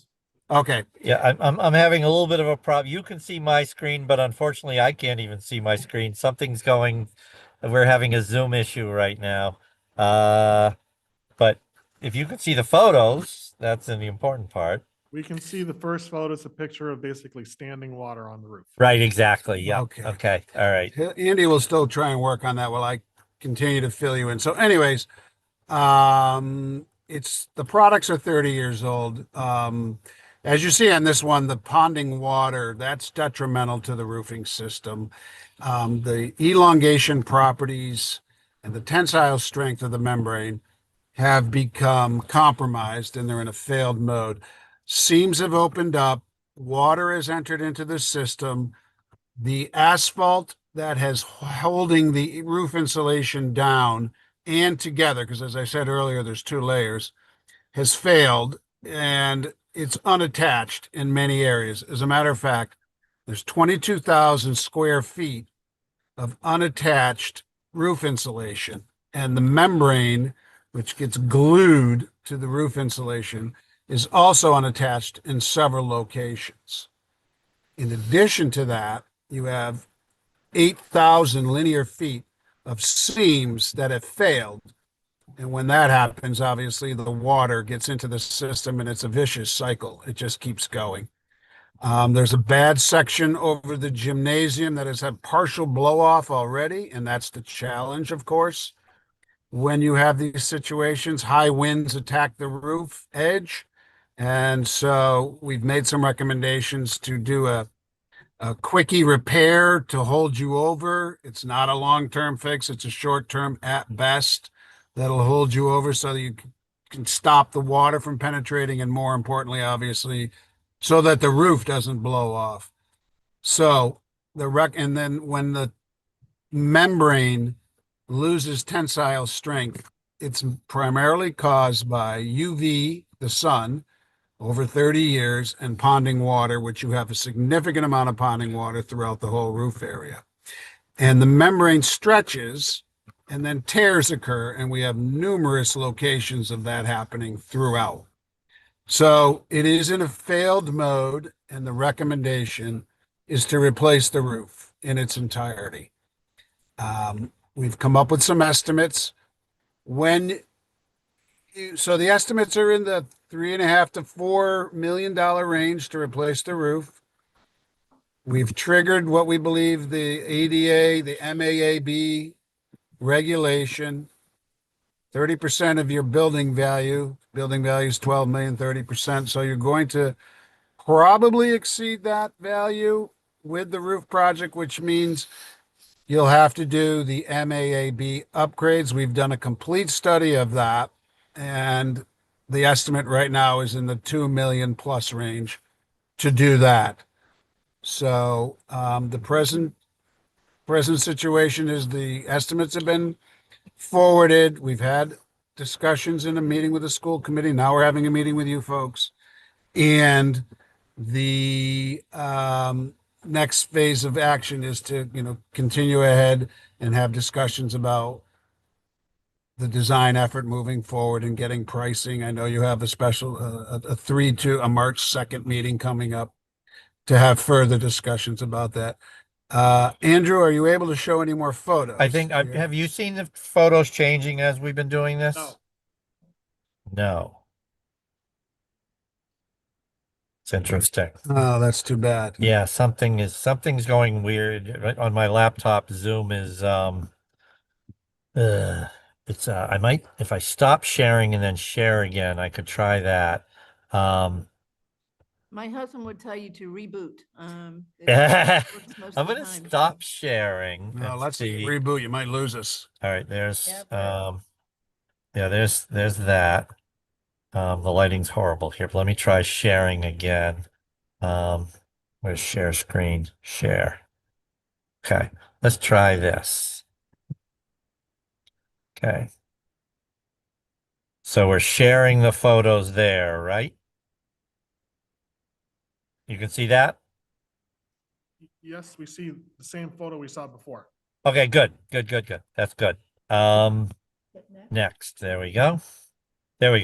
Yeah, so Good. here's some good examples of this is showing, see how this is a very bumpy roof. That's the insulation which underneath has been curled because it's gotten wet and dry and wet and dry. Some examples of that. This is an example of a tear in the roof, but that's not a tear from people, a contractor or anyone doing work. That's actually just the 30-year-old membrane, which is just starting to fail. What happens is it loses the elasticity and it gradually, it can't stretch the way. So it's very similar. Actually, if you had a tire, let's say, which was old and the rubber dries out, that's exactly what the type of thing that would happen. Here's another example of that. This is an example of seams which are failing, the adhesion in the seams. So water's getting underneath the seams. Okay. Here's another example. You can see all of these patches that have been done over the years, which are now the adhesive and in the seams is all failing.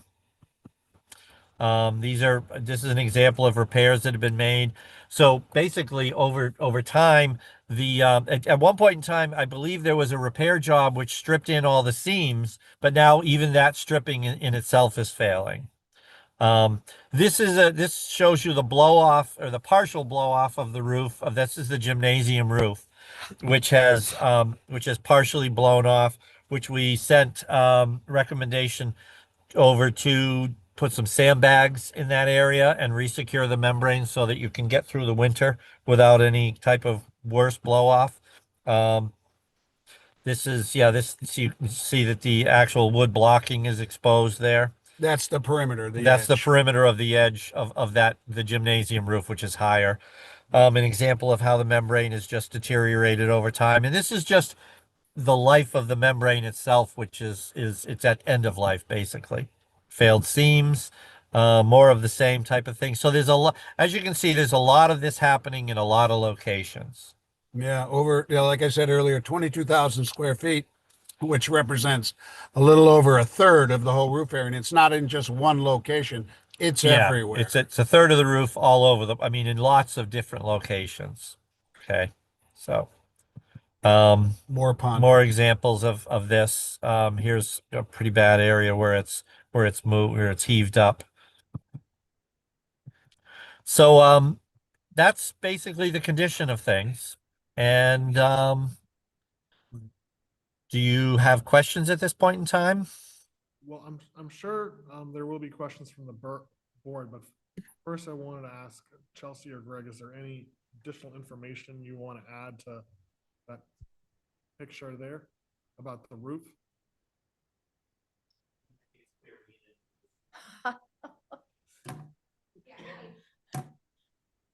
I'll just say that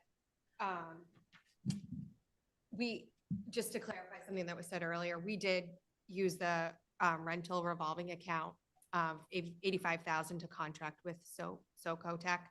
And that we did go out to bid, and that's how this contract was formed. And this roof was last replaced in 1991, which was a 20-year roof. So we're 15 years past what we were expecting out of this roof. So I think it's way past the time of needing to do this roof. And obviously it's with the amount that they reference on the amount that needs to be done for the roof, we're going to trigger ADA plus everything else. So Can I just add to what you just said? mhm. The valuation that's being used right now is 1125, so 1126 hasn't been issued yet. So we don't know for sure. It depends on what that value is. So TBD. But more importantly to me is if we go forward with this on the 3-2 special town meeting and we do it with debt, I don't know if we're going to go inside or outside the cap. So put that aside for a second. You still won't have the money available to July 1st. How long will this take to be completely replaced? Can you do it in July and August and be ready for the kids to come back? It's going to be longer than that. So Uh, go ahead. Sorry to interrupt. No, go ahead. July and August would be aggressive to think you could get it all done. You will get the majority of the roof covering removed and replaced with new insulation. What might remain and stagger into September, and this has happened, we've done it on a number of school projects, is the edge metal. The building will be weather tight, but the edge metal and some of the punch list items may need to be, spill over into the September timeframe. And that can be done at times that are conducive to the, general population of the school. What I mean by that is after school, and also on weekends is typically how it's done. Yeah, the other thing is obviously with what's been happening as you guys know, over the last probably a number of years, it seems that the summer's getting shorter and shorter. So it's not uncommon to run over. And what we would do is prioritize the academic areas in particular, get those areas done over the summer for sure.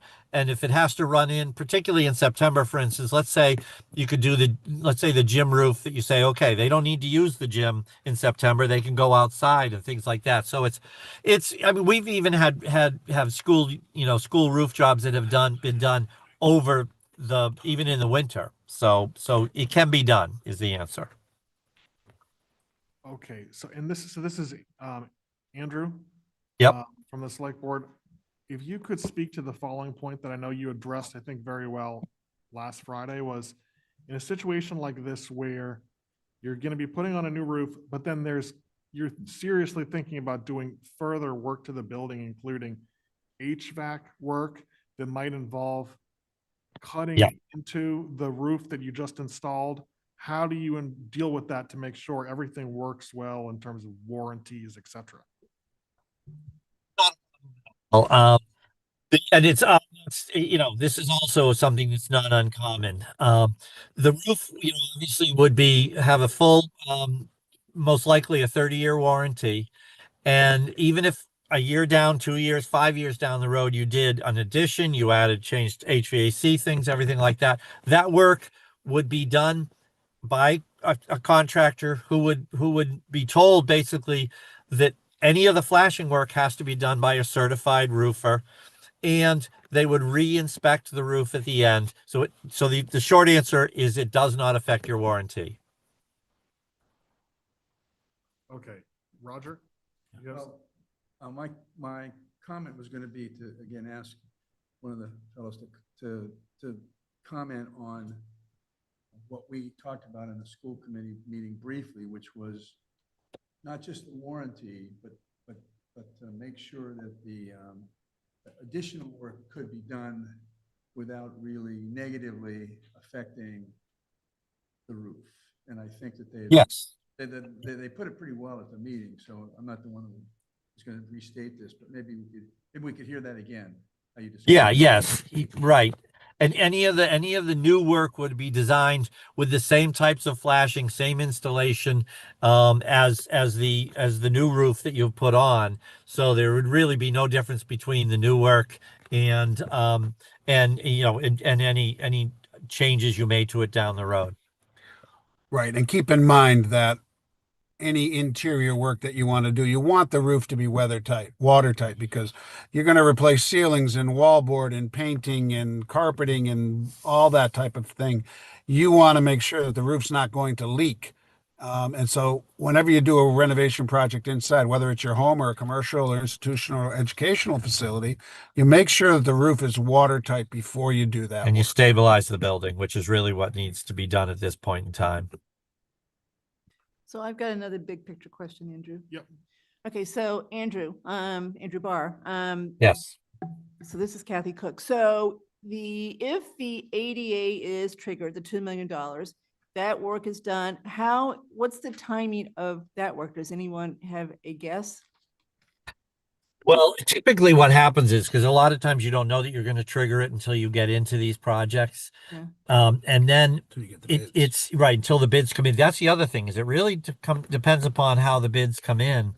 We are seeing pretty competitive numbers lately, in some I cases, understand, but just assume 20% for a lower. moment it's triggered. Yep. What would be the Yes. timing to actually do that work? The key is starting the design process and doing the work.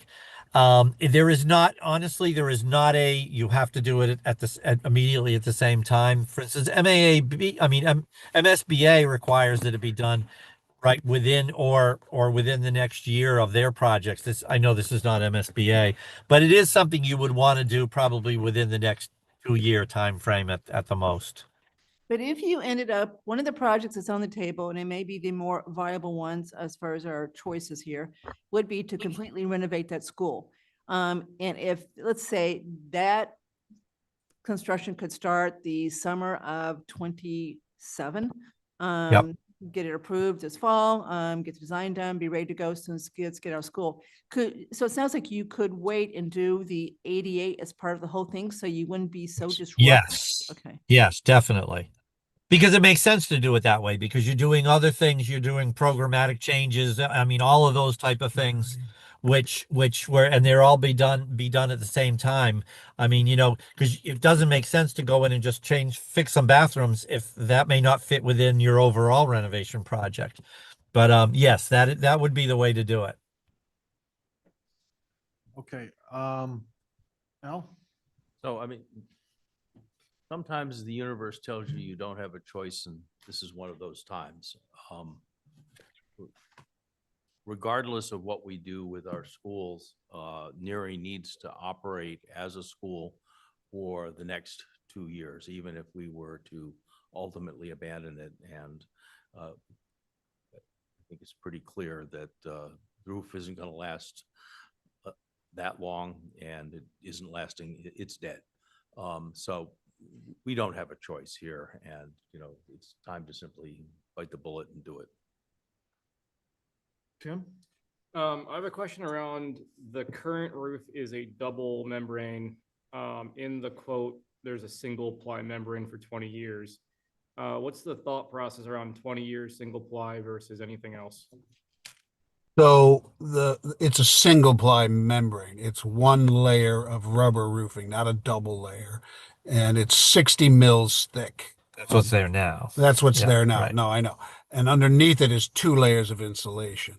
So the thought process moving forward is to go with a thicker membrane, a 90 mil thick membrane, and then multiple layers of insulation to create what we call tapered insulation, to create positive slope to the drain so you do not have ponding water on your roof. And a 30-year warranty Right. on the roof. So, yeah. Then I might just be seeing the wrong document that says 60 mil 20-year system. So that might just be what I'm looking at. Yeah, that's what the existing is. And what we would propose would be to go back with a 30-year 90 mil, which is there's very little cost difference, and to get the 30-year, and these warranties are full system warranties. You have a leak, you call the manufacturer, and they send somebody out and fix it. So just to make clear, the document that we have, it's like a titled Roof Investigation Assessment Estimated Construction Cost. And in the lower right-hand corner for the, total project cost for the roof is $4,496,245. Yeah, that's with contingencies Okay. and, But then I think what yeah, Tim is asking about is if you look on the line items, yep, under line 075400, yep. roofing and flashing, it says 60 mil. Should say.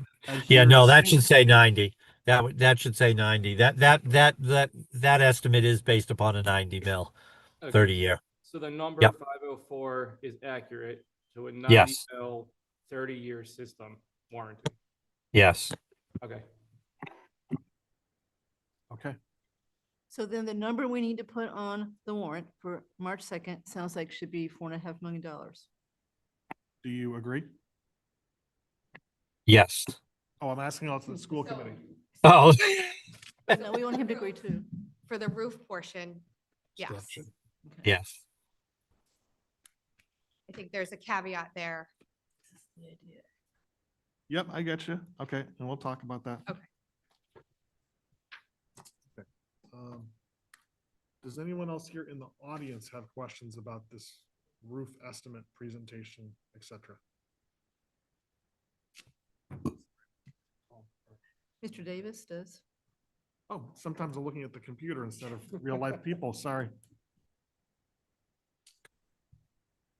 Mark Davis, 13 Schuyler Drive. I didn't hear the presentation to the school committee, and the question may have been asked and answered. Are there a sufficient number of roof drains? And do we know that if they drain, do they drain properly? Yes, there are enough roof drains. The problem now, the reason for the ponding is because of the condition of the insulation.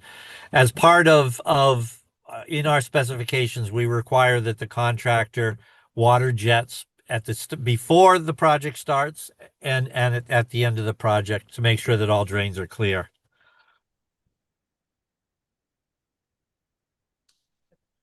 Yep, Marguerite. Hi, it's Marguerite. My question is, this will still be in this condition for many more months.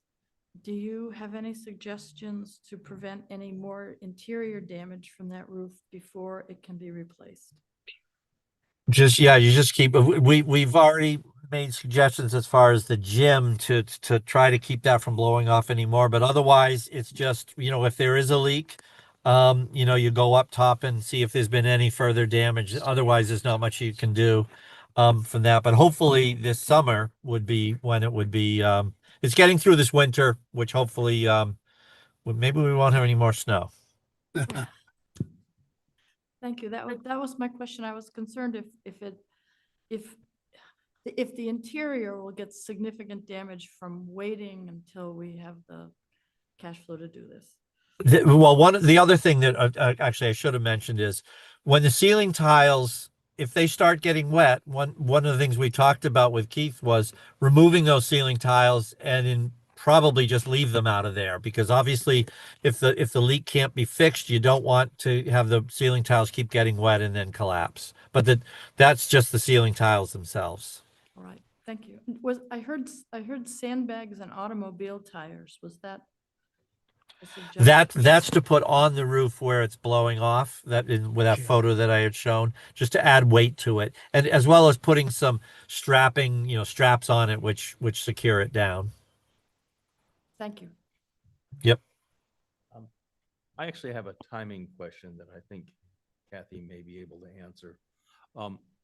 If we fund this with a borrowing, it's approved by the voters, what prevents us from starting work before the 1st of July? It's being appropriated out of fiscal year 27. So, and we don't have enough money there's not enough free cash to be able to do it. So there's no money to July 1st. But the roof is not free cash. The roof is bonded. I know, but the bonding, it's effective July. When you talk to Brian, Al, I don't see Yeah. how you do it. That's why, you gotta be ready to go July 1st, right? question to me, is it inside or outside the cap? I think you may keep this one even inside to keep another vote from. I think you can, I'm sorry, I think you can, once the article is voted, the bonding authorization is there, you can go. Right, I so, don't believe it's a July 1, but you can check. So I would also suggest if we can do it prior to July 1, that we, Yeah, even yeah. after tonight, start to get bid documents ready so that we're ready to go out on 3/3 or whenever, after town meeting as soon as possible, so that we, as soon as school's out on no more snow days, June 19th or 20th, wherever we're at. Do you want us to make a motion to that effect? so Chelsea, do you have enough money in the rent revolving account, or is there enough money here to put those bid documents together now without any more money? So, Andrew or Mhm. James, is that part of our current arrangement with you to put the bid documents together? So right now we're commissioned to do the study only, and then I'm working on some preliminary numbers for budget estimates for the design effort. There's a provision in the contract that allows you, there's mechanisms in place that if you're satisfied with our services so far, you can elect to go ahead and hire us to continue the project to completion. And so hopefully we get to that point soon. And then once you are ready, we will send you a proposal to continue our services. And from a timing standpoint, what we would do is we would do the design right away, put it out to bid so that you would have numbers close to, obviously, probably not by the town meeting, but you'd have numbers so that you would, be able to then, as you said, get ready to go as soon as you can work out the bonding and what's what's legal. Andrew, can you guess what that cost from you guys would be to get us to getting the bids out the door? Work on any of those numbers. I haven't done all the numbers just yet, but I will have that rather soon. So Is it 5 Um, figures? Not 6? Low Low six. No, it'll be lower. No, it's not 5 figures. No, no. All right, Al, Yeah, so, I think this might qualify as a transfer from the reserve I fund. agree. This is an unusual expense at best, and there certainly is sufficient money in the reserve fund to cover. Well, he said 6 figures, so. Well, Well, 6 figures. 100, there's I 180 can be in there. optimistic, can't I? Yeah, you can. So, But yeah.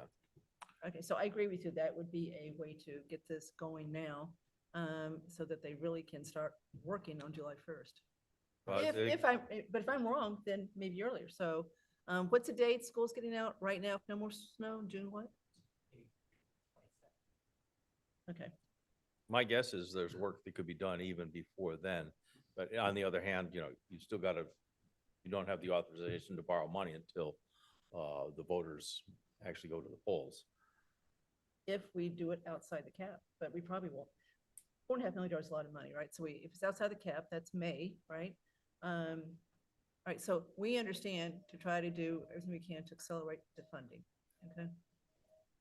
okay, so, is there anything, we've now got the number for Article 4 for the roof R-ring. Is there, the next part of this discussion is about the warrant itself and the language and the numbers for the remaining articles. Are we at the point as a group where we think like, Well, Article 4 also has to include ADA. For now. well, I was just at the point where I was thinking, anything else we want to ask Socotec before? I don't think they need to stick around for the whole discussion about the nitty gritty of the warrant. Or do you want to talk, talk a little bit about the ADA study that they did? They can, but the other thing I was going to point out is they are available to come to special town meeting and give a presentation on the roof if that's what. Yes, we can do that. I think that makes sense. You've Well, I seen think some all you gotta comment do is already pop those that, pictures yeah. up there, just leave them up there and, Well, already you've seen some commentary, people suggesting we don't need to do anything. I think this is pretty good evidence that, yeah, you do need to do something. Okay, so we do want them to I mean, I think they School certainly committee- should be School available. committee yeah, wants yeah. them to be there, Yes. but obviously it's your special town meeting. We can be there. Yes, we can be Okay. there. Okay, so we will have you added to the non-resident list with the moderator. Yes. Okay. Okay. Do you want to speak to the ADA? Yeah, I Components? can give you a quick rundown. Basically, what it amounts to is the bathrooms, almost all the bathrooms are not ADA accessible. And the entranceway needs some improvements. And one of the other big items is the classroom doors. They're not wide, a lot of them are not wide enough, plus there is not the adequate clearance on either side that ADA requires. So there's a lot of different things that really need to be done. And if you're doing an overall renovation, then yes, you know, so, and we can, there's a lot of, and that will be in the report. By the way, with lots of photos and everything else that show it all. It's a pretty comprehensive report that we've done, but those are the types of things, bathrooms and, doorways, and there's a couple ramps as well. All right. Any other questions? Okay, so I think Andrew and Jim, right? Yes, Yes. yes. Yeah. Do we have any audience questions? Do we want to do that? Is there anyone, I see names I don't really recognize here. You want to bring over HML? I don't know who this person is. Oh, okay. Hey, it's Andrew Pfaff. I don't know what HMM. I don't know what that is. Andrew Pfaff, 50 Oak Hill. One question I had is I haven't seen the report yet, but is there some kind of a chart that does like a pros, cons, and the associated cost of less life, longer life products like spray foam and spray silicone, the single layer, et cetera? So that, because that's going to be a question that's going to be asked is there, if we're going to keep the building for 5 or 10 years, is there a lower life option, and why should we not look at that? So I just think that needs to be provided as well, whether or not, I think 30-year might be the way to go, but I think we need to have that answered. Yeah, we do have some of that information that will be in the final report. Okay, great. That's it. What is that? All right, and then could you bring over High, medium, and You low. know, Karina? Hi, yeah. My name is Corina Ionita. I'm from 22 Maple Crest Drive. I'm curious, you're putting out like a plan to change the roof and try to fix this. What's your contingency plan if once they start to repair it, other stuff will come up that needs to be repaired? This seems like I'm not talking to the company that's gonna do the replacement roof. I'm talking to the board, because it feels like you're talking about the price that's fixed for the roof repairment, but you're not talking about what are we gonna do if once we open up the roof and then pipes are gonna be broken and other things that come with it. Well, I'll try to give you an answer.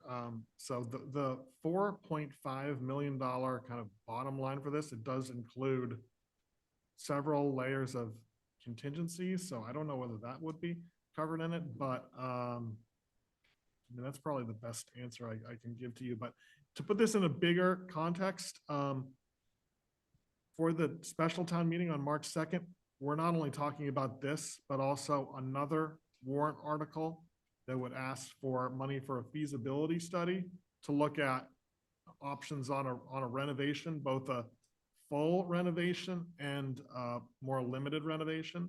So there'll be certainly an opportunity at the town meeting to get that in process, to not just look at the roof, but other improvements to the building.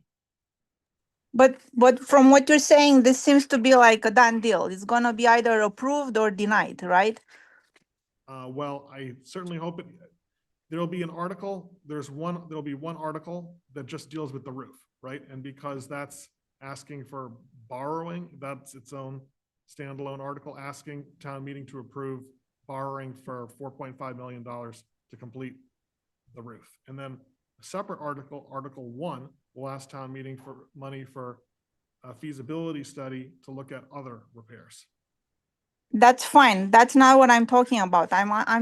Based on my daughter being in school and every other day something else breaks. What I'm asking is, once you're gonna take the roof down and you're gonna try to repair, other things are gonna come. There's no way you're gonna say, I'm gonna replace this roof, the company's gonna do a great job, and that's it, that's all that's needed. So all I'm asking is, what's your contingency plan and how are you taking into consideration other costs that you won't be able to approve the school after that? Because once you take the roof off, you're gonna have to inspect it, and if the inspection for that passes, but the inspection for other stuff is not gonna pass, what are you guys gonna do? That's what I'm asking. Yeah. To be prepared for that, and I don't see that based on what you guys are talking and putting out on the websites. Okay, maybe, I think when you see the whole draft warrant, you'll see, I think we have made plans for it, but someone else can answer the question better than I can. I'm trying my best. I think the question that I'm understanding here, and it's for Socotec to answer, is with the amount of items that are on your proposal, the layers of insulation, the decking, the wood, is there anything not covered? I don't think they're here. Oh, no, they left. Yeah, we're here. Oh, you are here. So, Okay. so Good. finishing Sorry. that question, is there anything not covered that would be a surprise? Because it seems very extensive. Yeah. Let me, yeah, the couple of things. One, as I think was just stated, there's both a design contingency and a construction contingency. Each one is about 10%. And the nature of this type of construction, this is what we do all the time.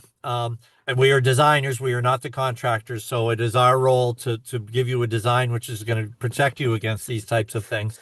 But in a school like this, all those things that you're talking about, those pipes that may be hidden in walls and all that type of thing, that's not really the way these buildings are built. A lot of that is visible. If there's drain lines that there are issues with, we will be looking at all of those. All of those things are pretty much included. The other types of things that as you open up things and change things, that will all be the types of things that are included in the interior renovations that are also being talked about. So I think that you know, I'm trying to give you a little bit of sense of somewhat security that we take all of this into account when we do our design. Yeah, I think the most important thing you have to recognize is the roof is covered, the gypsum deck, the structural deck. We are anticipating that there's going to be some deficient conditions there along with the wood blocking that's buried as well, so to speak. So we have quantities built into the design and the contractor will own those.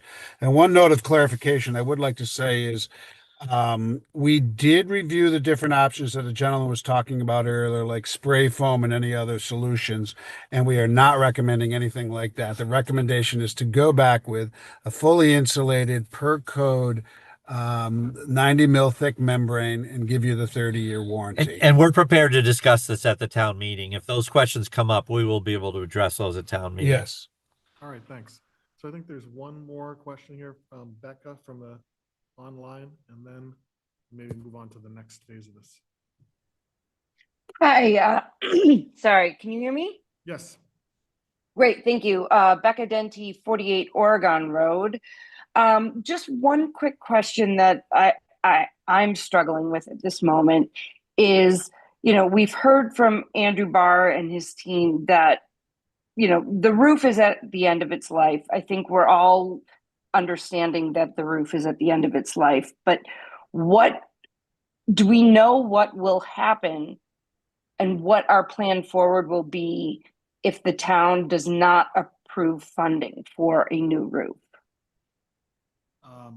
Well, invite you to participate in this. I really think no. I mean, I think that we need a roof. We absolutely need a roof.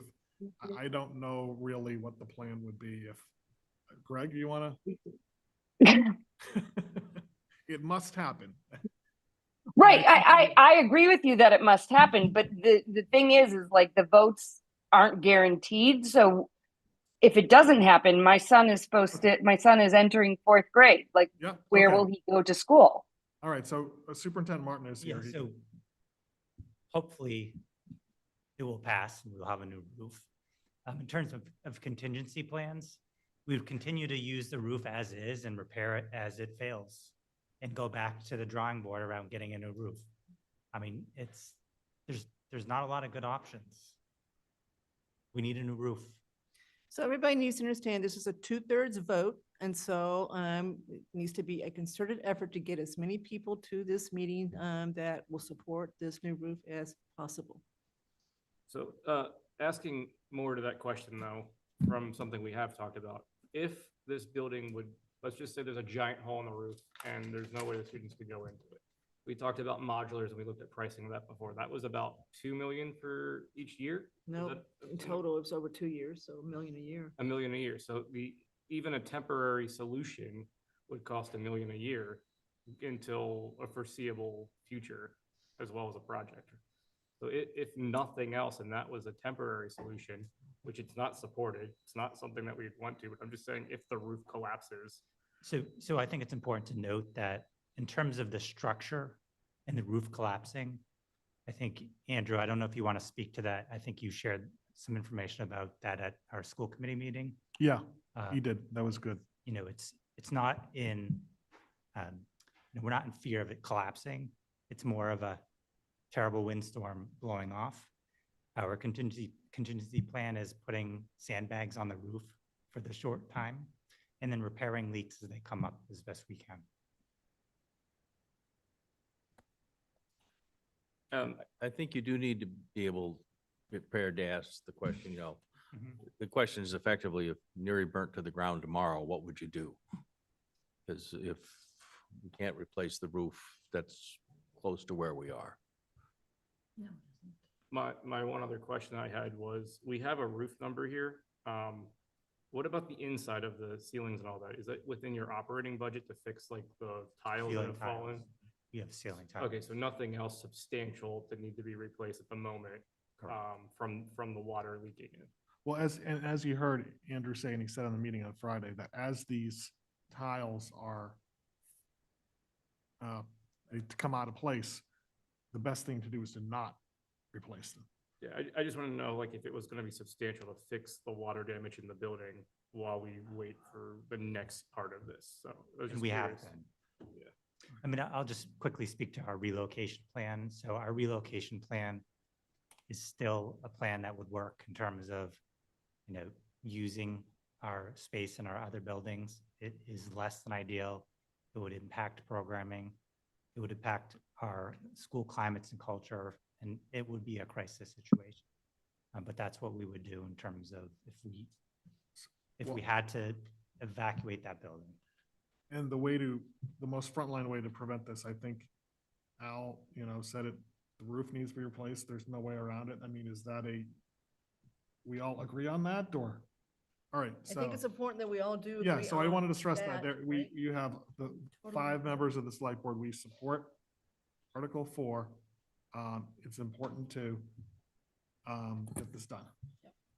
Mr. Chairman, I Yep. move that the board support the replacement of the Neary roof as described by the SOTEC. Second. All right, all those in favor? All those opposed? Okay. So 5-0 on that. That's the easy part. Okay, so now I think, Vanessa, can you pull up? Okay, is this about the roof, or we wouldn't know if we were going to bring this person over? Hello? Hi, Corinne, I talked again. So I really I really like that the board is supporting the roof replacement. I am worried that I'll be right there. the people of this town are not gonna support it, and it's not gonna be like a clear message that this needs to be changed. Yes. All right, I hear you, but I think we are clear on that we do want to replace the roof. I period. know that you, the board, want to replace the roof. I Yeah. fear that you're not gonna get the support from the Well, town. we need your help, so come to the special town meeting on Monday, Bring your March friends. 2nd at Trotter Middle School at 6 PM. That's the most important thing that you can do to help this. Thank you. Bring 10 friends too. Yes. And Andrew, I have one more question right now, and I don't know if if the answer can come from Socotec or anybody else, but if it's from them, or if we need to go back and ask, Jay Tellerman the answer, what is our liability knowing the roof is this bad and not doing something about it? Do we have a huge liability within the town that we need to be aware of at this moment as well, weighing on this issue? Let's Yeah. deal with that later. All right, let's just turn to the warrant here. Okay, can you bring it up, Vanessa?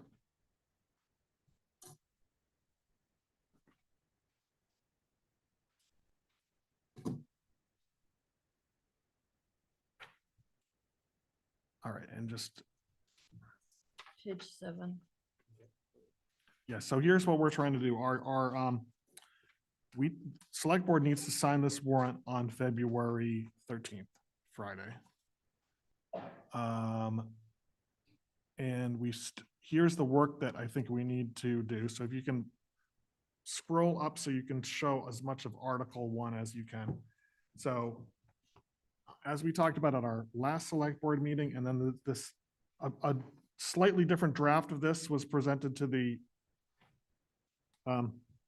school committee meeting on Friday. The only change was if you look at the option 2 language, that is Al's kind of component to here, it's shorter and it took out language that he had about we don't want you to do this, or takes out the language about energy codes, kitchen. Do you want to talk to that? Sure. I think it makes it simpler.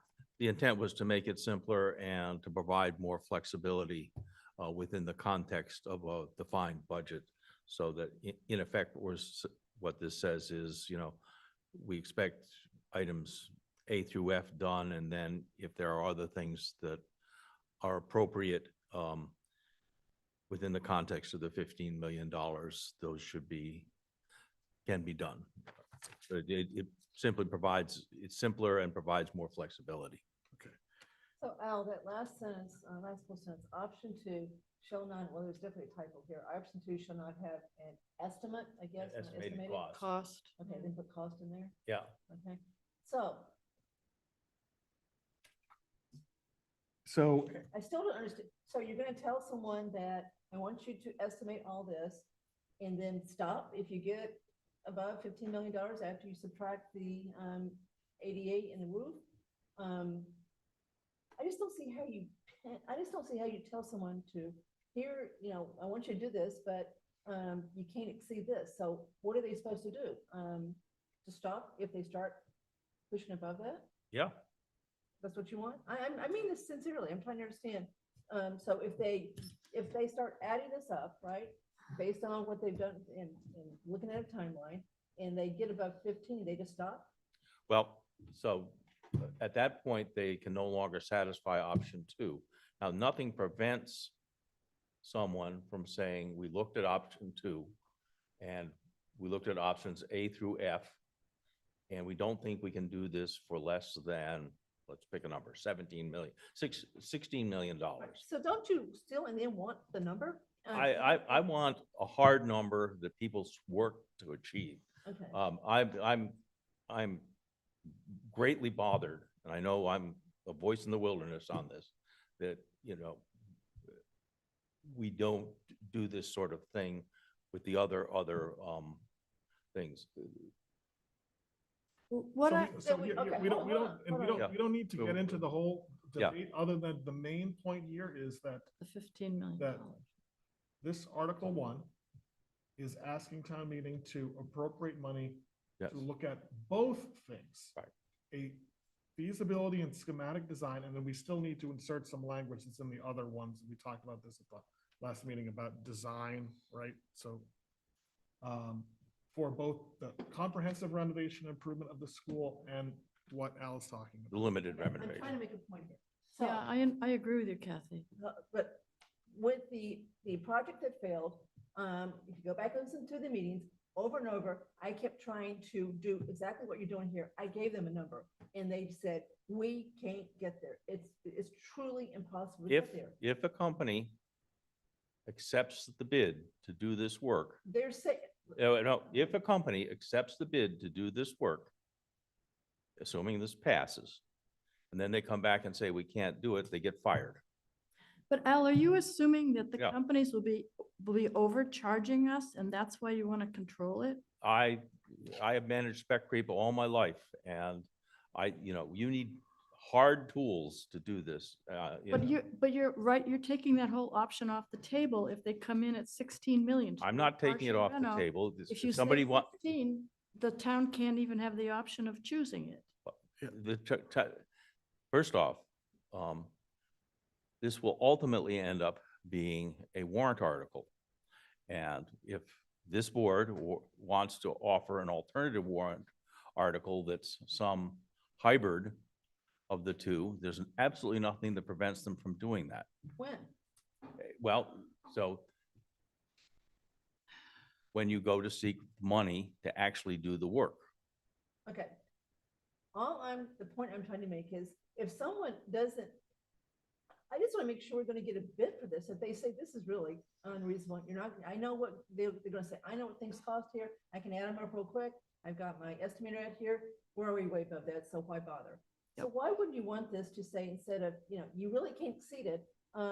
This is your goal to not exceed this, but we still want them to do the work. Because what if they come up with 15.5? Let's go back to, you just hear me out and don't get mad at me. I'm not Public safety mad. building. Remember, you wanted it to be less than $20 million, right? And it ended up being, I think the architect said 21 million. The actual bid that came in eventually though was 15 million. It was a really good time to bid. We got a great bid. So it really came in. But if you had stuck with, we're not going to do it unless you told us right now, it's got to be $20 million or less, we wouldn't have gotten a $15 million bid. So I just think you are, sort of cutting your nose off to spite your face here by saying you have to do it here instead of saying this is the goal. We really don't. We want to see if we can do this for something about $15 million, but still come up with a number and say, well, you really can't. It's going to be 16. So you can at least see what the number would be instead of just saying you're going to be fired if you don't come up with this for $15 million.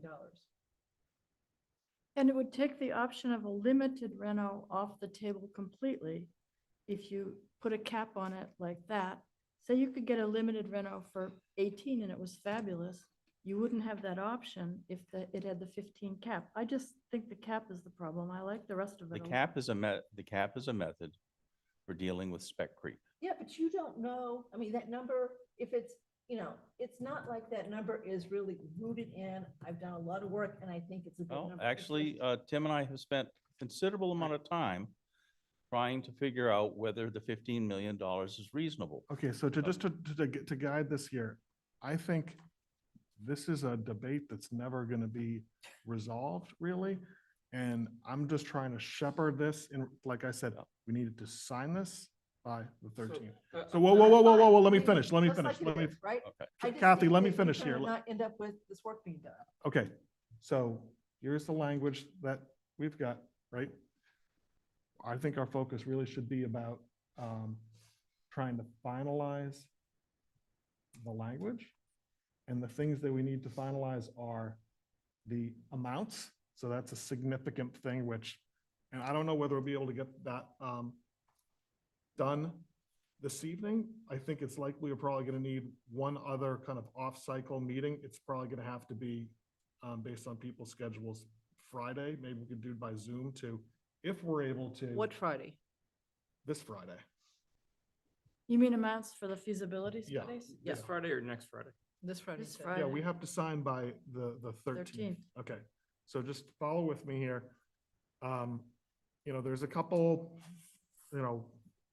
like wordsmithing things like the addition of the, cost there. But, this is a kind of a hybrid article that, there are parts of it that some of us don't like, but I think it advances the ball by, if we all support it, and it doesn't cost more to study the option that Al is talking about, and it's passed, then I think everyone, we're able to move to the next phase, which is a later, discussion about if this passes, how comprehensive a renovation we want. All right. So I think the things to work on tonight are the language, the numbers, And then the method of funding Articles 1, 2, and 3. Clearly, 4 has to be bonded, and I think Article 1, the number we had before was 175. And even if that went up a little bit, that's still a number that probably is small enough that should be appropriated from free cash. And then I think there's a discussion about for 2 and 3, given the budgetary considerations we talked about at at our summit, you know, it would be very difficult if for everyone, if Articles 2 and 3 both passed and they were both funded from free cash. So do you think, Chelsea, you or Greg could speak to the cost numbers? You know, the last draft we had 175 for Article 1. I want to say 324 for Article 2 and 500 for Article 3. So, and then I know Tim had a question about, that I think is a good question about, you know, Article 3, which is a feasibility study for, And only. yeah, Fin only. Should that be, because that's only studying one school, you wouldn't need to do 2 sets of, you know, site studies, building studies. Shouldn't that naturally be a lower number than Article 2, which is looking at 2 different schools, right? Moving 5th grade to Trotter and doing some work on that building, and moving 3rd grade to, or another grade to Finn and doing work on that building. So I actually have a process question on Article 1 first. Sure. So are you anticipating that we would go out to bid under Article 1 for option 1 and 2 together? Yes. So what happens if somebody doesn't want to look at option 2? Are you doing the bid process so that they can bid on option 1 only? Or are you making the bid process? So the reason why I'm asking is because when we went out to bid on the bus contract, we gave optionality in the bid process.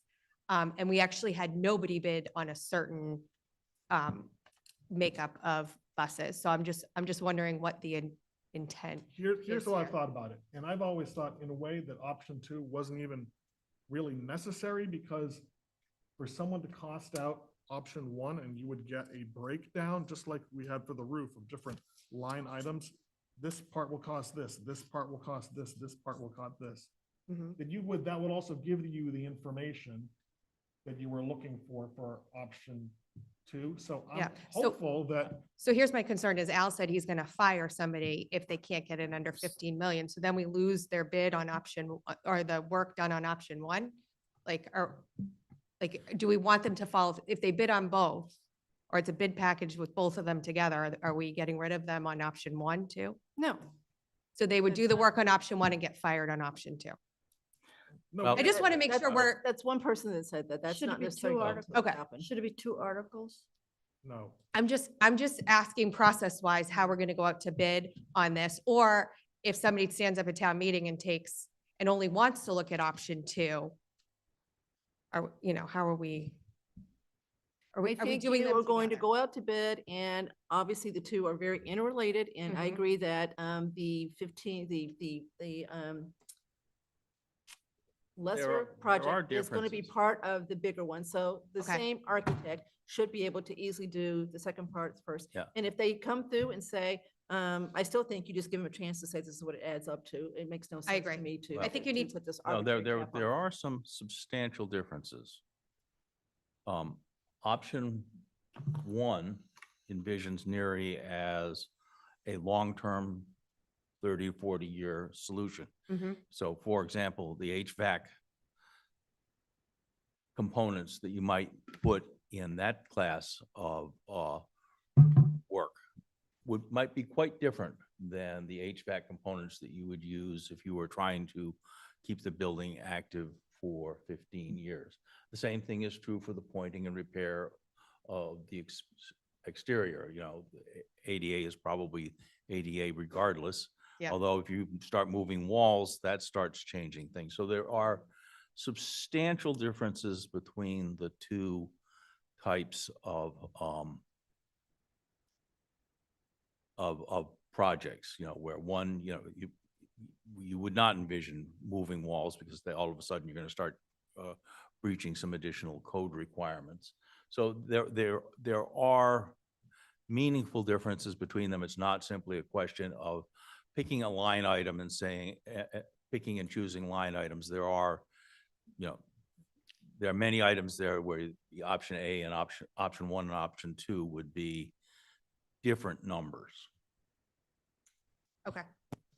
But the answer is that if somebody bids on a contract Mhm. and then says, I can't fulfill the contract, that's a problem.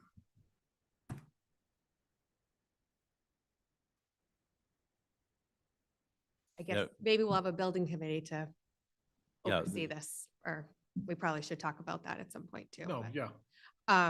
Okay, So, just to be clear, there's not, I don't agree with that statement, they're gonna be fired. I don't know what Andrew thinks, what Margie thinks, what Tim thinks, but I think that is absolutely, an inappropriate way to approach this, so. Yeah, okay. That's not a select board, statement. Okay.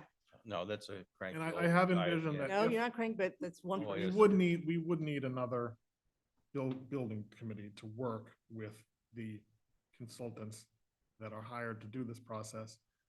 I'm just so focused on just trying to go from one step to the next step to the next step. That's another enormous discussion that we only get the luxury of having if we're able to successfully. But I think it's a question you need to be prepared to yeah, answer at yeah. town meeting is, are you Yeah. ready to go with this? Because Yep. I think the only to sticking get point is moving. the $15 million cap for me right now. I mean, I think, well, I think You there's can a- always move on the floor of town meeting to change it. And okay, so for Article 1, without option 2, we had 175,000 for that. Which would not, obviously the roof, we've already taken care of, so that work has already been done. Understood. And obviously the work that Neary Building did, those documents can be used. So we have information there. So does anybody have any questions on the 175? yeah, you've also done the ADA. Correct. So two of the larger components of. Are done. But so do you think the 175 is an appropriate? I've always thought that the person who would be, the company that would do the work for the 175 comprehensive renovation, they're in the process of that, going to be already looking at all this stuff, so it doesn't need to be, Right. you wouldn't need to increase the 175. Okay, do but you? Andrew, that's not what Al That's just what Al's said. saying. That's not Al's what he saying just there's said. different. Okay, Well, I'm hey, asking, what do you think? What do I Let's think? ask- I don't agree hold with on a option second. 2, so. Greg, I can't remember exactly what Larry said in that email. He didn't know about option 2, I don't think. Yes, so the building study 140. I do think that option 2.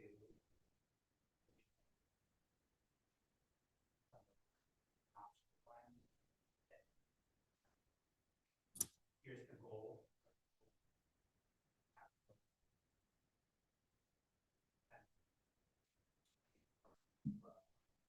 Okay, so you think 175 is enough to cover option 1 and 2, right? Okay. Okay. All right. So, sorry, can you scroll, Vanessa? So I just want to make sure I'm talking about the right article for the next one. So this is for both together, Finn and Trotter. And that's 500. That one was listed as 324. So they were reversed in whatever you had, but Yeah. it's So the- 500 for Finn and Trotter. So it's, Okay. the building study is 240, the site study is 160, and the OPM is 100. That's 500. Mhm.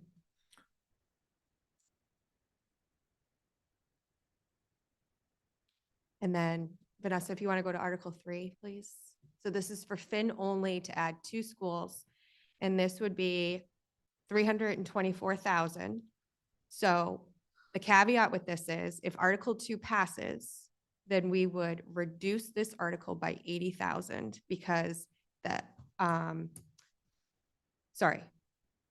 Only if Article, hold on, only if Article 2 fails. Yes, okay, right.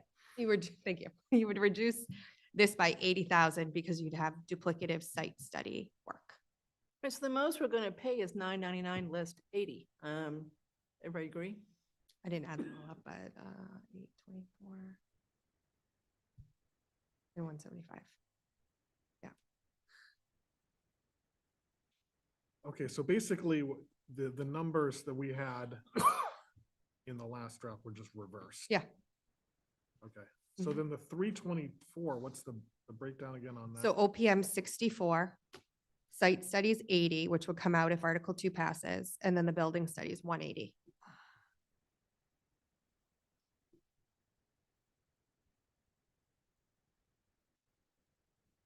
So 919 is the most. Okay, I get it. Okay. And then, so Article 1 includes an OPM component to it. too? 35. Okay, Oh, that's 143. Okay, that makes sense. all right, I think Kelly had her hand up. I just have a clarification. Kelly Conklin, 17 City Guide. Oh, yeah.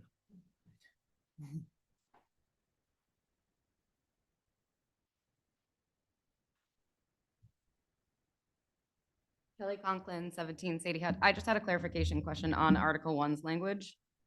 In the removal and containment of asbestos in occupied spaces, could we define what occupied spaces are? Spaces people work in or occupy. Are we talking just the tiles? Are we talking, is there asbestos in the pipes or is there asbestos in the floor? What?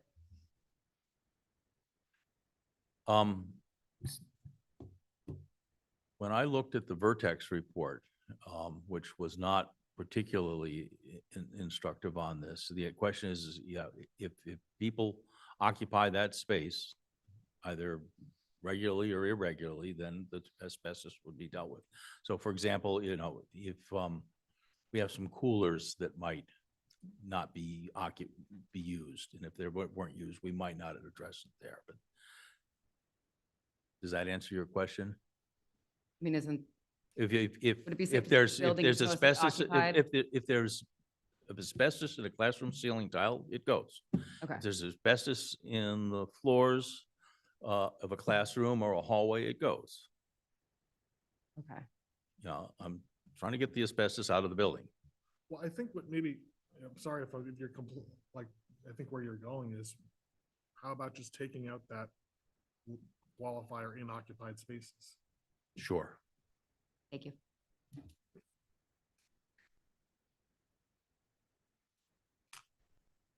Yes, Mark?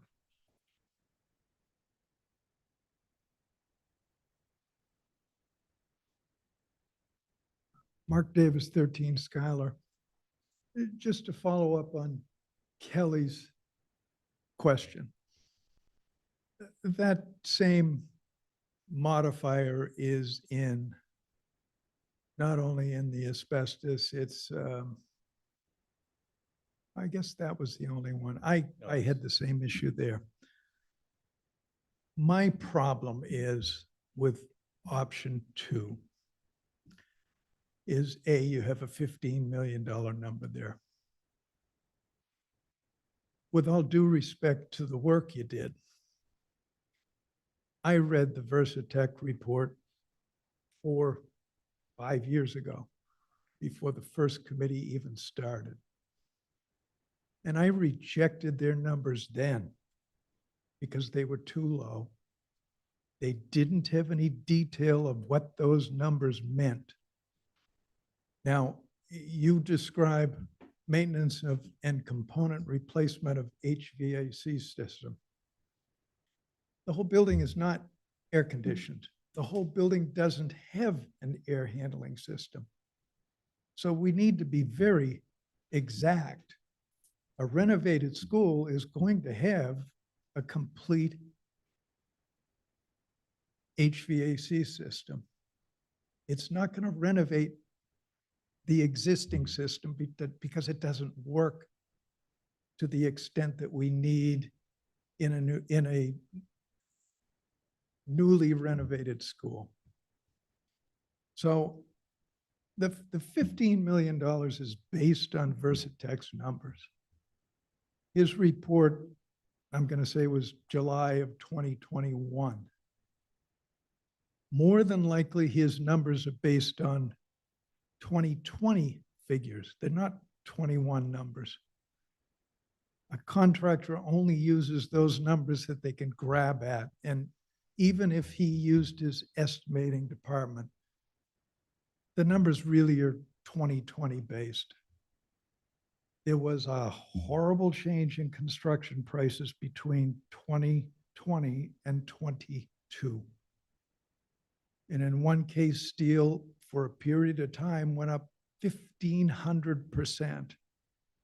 So utilizing those old numbers and then building them back up with whatever you did doesn't take into account all the pressures of construction today and doesn't take into account exactly what we're going to find when we put this out to bid.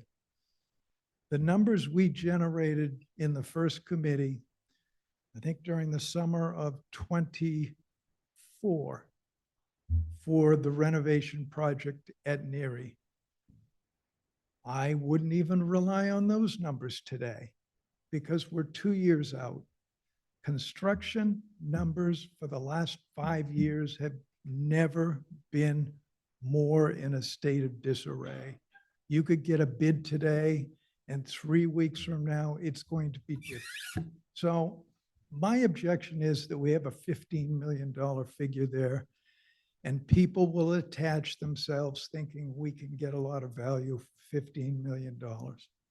But in your analysis, you neglect to bring up that we have a septic system that is well over 30 years old and needs to be replaced. You've mentioned that we might have some money to fix the drainage system outside, fix some of the sidewalks. And yet our current drainage system fails. It is in failure. It doesn't work. So one thing I learned is during this whole process is the overall land site and our respect for the components of the land site that make it work. And that is the wetlands area. Our current drainage system flows directly into that same pond that Bill Cundiff talked about with the landfill. The system is in failure. It does not meet the current stormwater design. So no matter what we do, we need to be dealing with some comprehensive issues that we haven't even been talking about. The moment you start digging in that parking lot to fix a sump or do some other work, you will trigger the stormwater management plan. And in my mind, that's a code we should be complying to because we need to protect the wetlands to make sure that site and all the neighborhoods around are safe. That wetlands is critical to our being able to use that land. So we can't be short-sighted.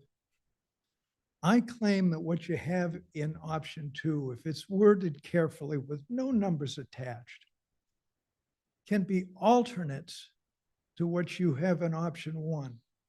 For instance, if we're going to remove all the asbestos, option 1's going to give you that number. If we're going to put in a sprinkler system, option 1 will give you that number and you can pull that out. So later in a town meeting, if you want to take out 10 items and say, we'll do these and here's our budget, be my guest. But to sit here and suggest that we can do a lot of this for $15 million, it doesn't paint the true picture. And as one who has been arguing for over 45 years that we shouldn't be kicking the can down the road on code issues, codes are meant to protect the health and safety of the occupants of the building. I could construe this type of analysis to be nothing different than pushing code issues down the road. And this is what has gotten us into trouble. This is why we're at the position we are today. I am more than happy to sit with you and work out some of these details add that as some options as part of option one that you want to see, and then you can cherry pick and put an article on the floor, but to demand different ways of looking at this, I don't think it's going to be helpful. Pointing and repair of exterior brick and concrete, that's an easy one. And that can be added as just an alternate. We also need to be cognizant that when you bid out a building, there's a lot of elements of scale that work to keep your costs down. When you piece it together, piece by piece, and say, we'll do this, we'll do this, we'll do this, costs suddenly change. So picking something out is not the same as having it in a building. For instance, you talk nothing about the energy codes. And it's been something everyone's just trying to avoid. Yet it is a policy of this town to meet or exceed the energy codes. So we really need to be careful how we're addressing ourselves down the road. The energy codes affect the cost of the air conditioning system. The energy codes affect correctly what we put underneath that roof. And I applaud the school department for making sure that the insulation meets the current codes. Eventually, with a renovation, we're going to have to meet those codes, and every component is tested against that. And that's the critical part. But you can't take those pieces out and think we can't deal with them. Okay, thanks. Thank you. So then Tim, you wanted a comment and then. So Andrew, let me Yeah. just clarify his numbers here. So Mark was on the Neary Building Committee, so he knows the numbers really well. So when the research committee did its first work in 2021, we asked John Lemieux, who was the OPM for the Public Safety Building, to work with us. And the per square foot cost of a building back in 2021 was $750, which was even shocking to us then. By the time the Neary Building Committee was finished with its work, it was up to $1,300 a square foot. Now, we worked really, really hard and got it back down to about $1,100. We had a $110 million cost at the end for a 99,000 square foot building. So it went from $750 a square foot with the Vertex report to $1,300, maybe $1,200. So there was huge inflation in those 3 or 4 years. Tim Litwood, Road. I really didn't want to have to talk this evening, but here we go. I'm sensitive to Al's concern about scope creep. I've managed large projects, very large projects, and scope creep certainly happens. The way you deal with scope creep is you have an aggressive management structure. You don't set a budget not to exceed and try and expect people to shoehorn into it. So I'm all for the notion of saying, if you want to have a smaller plan, a deferred maintenance, and just the necessary stuff, by all means specify that and specify a management structure, whether it's an advisory committee or whether Mr. Hamilton wants to stand up and say he'll be the whip cracker over the people who do the work. That you can make work. Trying to do this, with a predetermined cap is a recipe for failure, and I strongly recommend against it.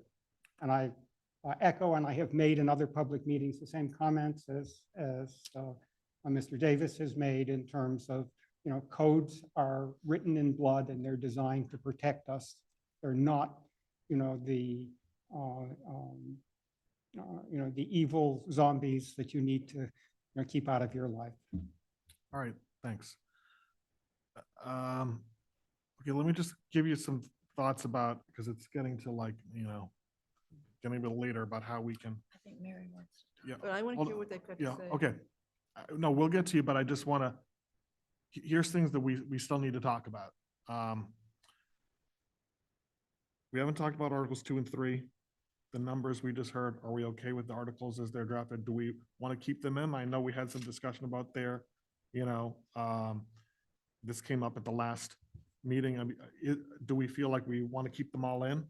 I think we do if you go back and look at the criticism of the failed project, I think we've addressed a lot of that here. Doesn't mean we've got to support those articles when we vote, but I think we do need to bring them forth to town meeting and let town meeting decide whether they want those studied. We can say, look, these are expensive to study. They do affect your taxes, and give them a chance to say yes or no, we want to study them. Okay, and then maybe later, we'll talk about Articles 2 and 3, free cash or bonding. But then another thing that came up at the school committee meeting on Friday that just listening to the discussion is making me think of this again is, should we move up what we've been talking about as Article 4, just the roof appropriation, and just make that first? Because that seems like that could be, just listening here, you can see kind of a preview of how the town meeting is going to go on if the discussion about Article 1 and Article 4, I think, is much more straightforward. So I don't know how people feel about that, which is that just go straight to the roof repair as your first article to talk about, and then you would talk about the broader renovation options. I just fear the discussion could get bogged down of an hour of debate about the stuff we just heard, And right? some people may come just to vote on the roof anyway, so, No, I hear you on that. I support that, Andrew. You know, so there's some pros and cons to that. I don't know how the school committee feels about that. I guess I'll talk and then if somebody disagrees, they can. I think the only concern in the ordering and not having Article 4 be last is if Article 1 fails, meaning the 175. So let's say you have the roof alone, the roof passes on its own merit. And then this article for 175 fails. I don't want everybody to think we put a roof on it and we walk away, there's nothing else to do. Because as we heard, we're going to trip a lot of code compliance. And it's, I mean, the moral right thing to do, as the two gentlemen just spoke about, right? So if we were to put the roof first, I think we would have to put feasibility funds into that article with ADA. And then if once we get to Article 1, we could reduce the 175 by the feasibility amount that we included with the roof. Don't we have, wait, I'm confused We right need now. a feasibility study to do. So are you talking about what Andrew is going to charge to get ready for the bids? Is that what you mean by? No, I mean, like. Are you talking if about we- feasibility if for we do the- ADA? If feasibility for everything except for ADA, because we have the ADA number, but we're going to need to do feasibility on all the codes that get tripped. At the 30%. Right? Well, we're That's- talking about 6.5 million on a $12 million valuation. So it's really 50% of your assessed value is, assuming Paul Sabelli is not going above 13 million, you're talking about $6.5 million worth of work between the roof and ADA. So that's more than half of the assessed value. Assuming the roof is over the 30%. That's the number that we're expecting. Like, we're expecting it to be above the 30%. That Yeah. means ADA happens, and then that means some subsequent things happen post Right. that. So what I don't want to happen is the roof passes and everybody just assumes that we can fail everything else because now Neary has a roof and we're good to go. Yeah. So you want We're to not. You want to keep the order you've got. I'm prefer just giving my perspective on, for your discussion. If you were to move it, you need to make, and even if it's Article number 4, we need to have feasibility money in there, because if Article 1 fails, we need to have some money in Article 4 that we would need to do some work. Like, we can't keep going to the revolving account. We took $85,000 out to get to this point with the roof. So you could keep the roof as 4, you could start off with 6.5 million in it, and if 1 passes, you could then take The ADA off. the ADA out. Paul will let you, I think he'll Let you let you reduce amend to go down. You Mhm. know, you can also go up, but he may think that's too much to go up, so Sure. you don't start for it and try to amend up. Yeah. So you'd probably be better off amending down. Mhm. I think he would think that's in the 4 corners. We should certainly ask him. So that's one reason to make it 4 and Right. not 1. And I still think, so I think you need to have 3 components to Article 4, assuming we keep that as a roof. You have $4.5 million for the roof, two for ADA, which you would strip if Article 1 passes, and then also feasibility money to look at everything, all the code compliance that's going to get tripped as part of depending on what happens, we're not going back to town meeting, but then you strip that amount if Article 1 passes. I think we're also overlooking that if the roof passes, all of this has to happen. Like, Uh-huh. yeah, so it's like even the feasibility study, I don't think covers it. It just starts to tell you what you have to spend, but there's Oh, already 100%. pre-committed spending.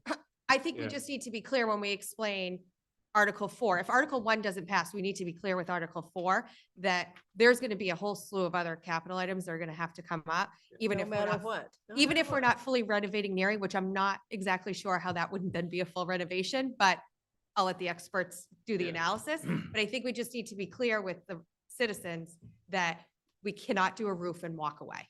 So the one thing that we do know is Article 4, if it's still the roof, is going to have a 2/3 vote. Article 1, we believe is going to be a 50% vote because we're going to take it out free cash. Then we got to talk about Article 2 and 3. So it's a lower threshold on 1 than Article 4.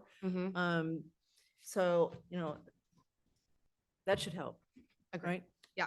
We should have Mark Robideau weigh in on this too, because my conversation with him at one point was there might be a variance opportunity, something here to look at, and I don't understand any of that enough to fully know what that could weigh in on how it could affect this whole picture. Our initial conversations with Mark, and I think he should in fact opine formally, it was that the roof in and of itself would not trigger other code issues, but we should let him back. Now, getting on to the question of Articles 2 and 3, and where does the money come from? Could you first just speak to what we were just talking about? Do you think Article 4, we keep in the present order, or? Yes, I think that's the right thing to I do. think based on what Chelsea said, it is. Yeah. too. Okay. Mary is trying to. I'm so sorry, Mary Tinty, 2 General Henry Knox Road. Before you move on to other articles, there was one correction made to option 2 in real time, and it was, the word cost was added. I just wanted to circle back. I wondered if it was prudent to make Kelly's suggestion in real time too. Yeah, I just think get that's a good idea. forgotten, And then I have some others. And then you're too. done with it. So in occupied spaces for letter C under option 2, inoccupied spaces should get struck. Who's making those changes in real time, Vanessa? Yeah. And then there's another that I'm gonna suggest, and I talked about this at school committee. I'll go over it. So go to, it's Roman numeral C. It's B, C, Yeah, they both have it. The term occupied spaces occurs in both B and C. okay. Yeah. Strike in occupied spaces. Yes. B and C.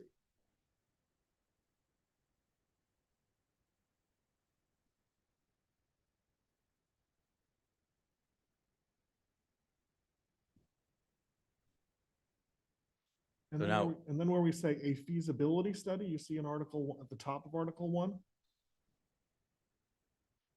Okay, and because what we had talked about, we don't just want to study about whether this is possible, we want schematic design, and that's what's the same language as in Article 2.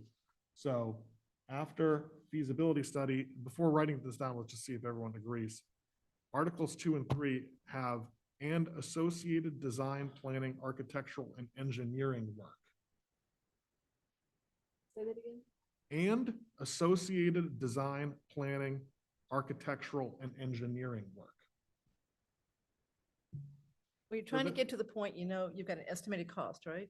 Exactly. So So that they language should would all then be have the consistent same- in Articles 1, 2, and 3. So you want me to say it again? So please type in right where your cursor is. Hold on. You just copy it from the next one down, right? So she could just Yeah, do yeah. Article 2 and just copy it up. Yeah, and associated design, planning, architectural, and engineering work.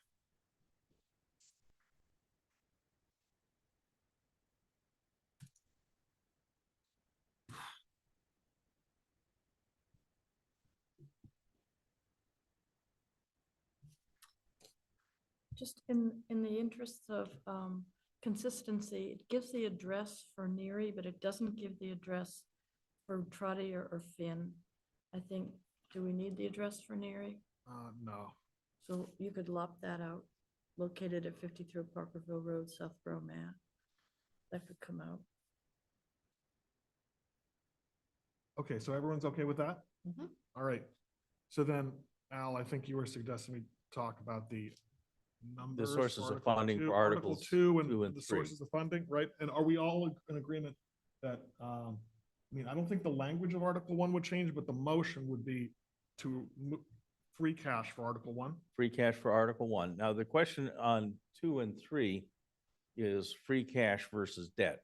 And we have a debt policy. And so my question is, what is the expected life of the asset?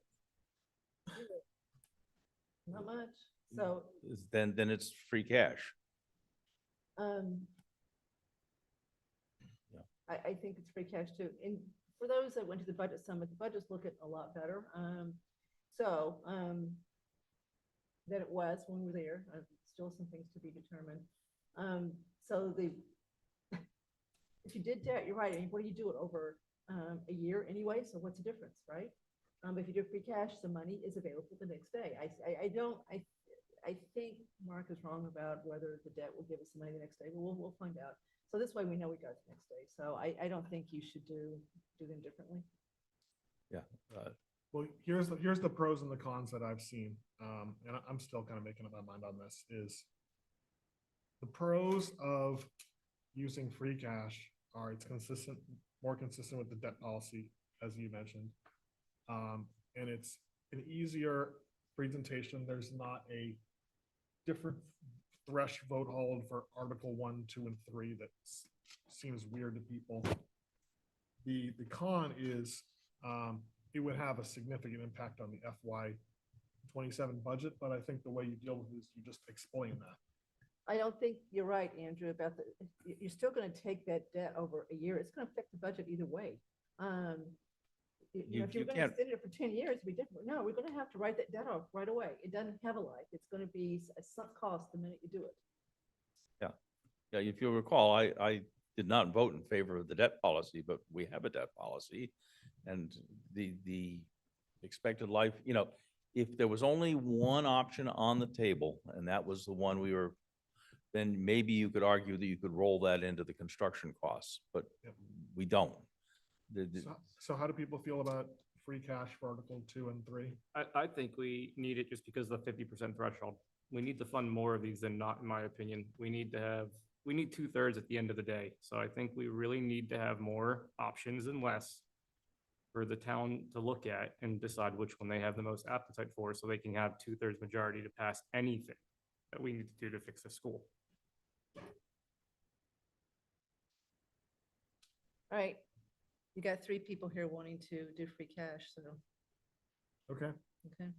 Because the debt is going to be, you're going to amortize it right away anyway. It's not going to, No, I know it would be and very it is, weird and to do the that. impact would be 2 and 3 would But have. that doesn't a affect the 2/3 language we've got, right? It's just this would be the Well, motion. you're going to have to put in there how it's going to be funded. I think you have to say, we'll vote to raise and appropriate from free cash. Yep.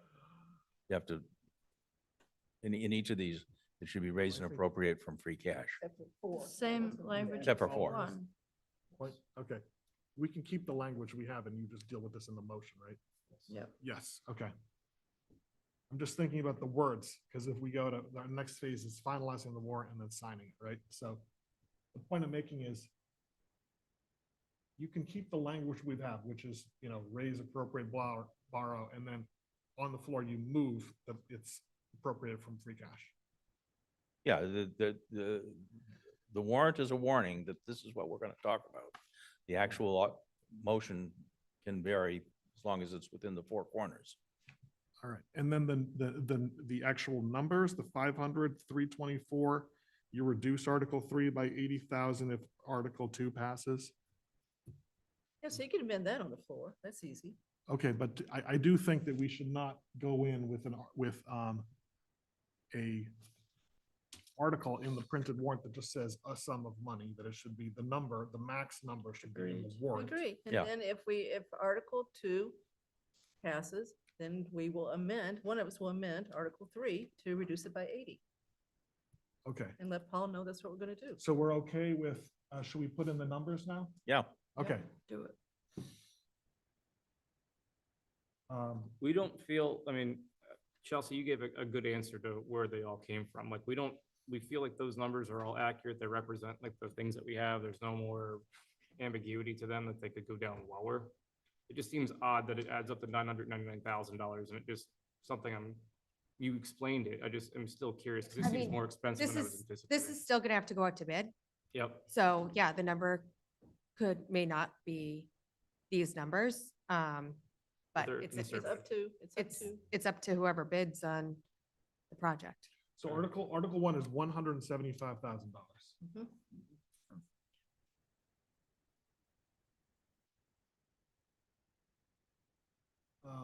Article 2 is $500,000. Article 3 is $324,000.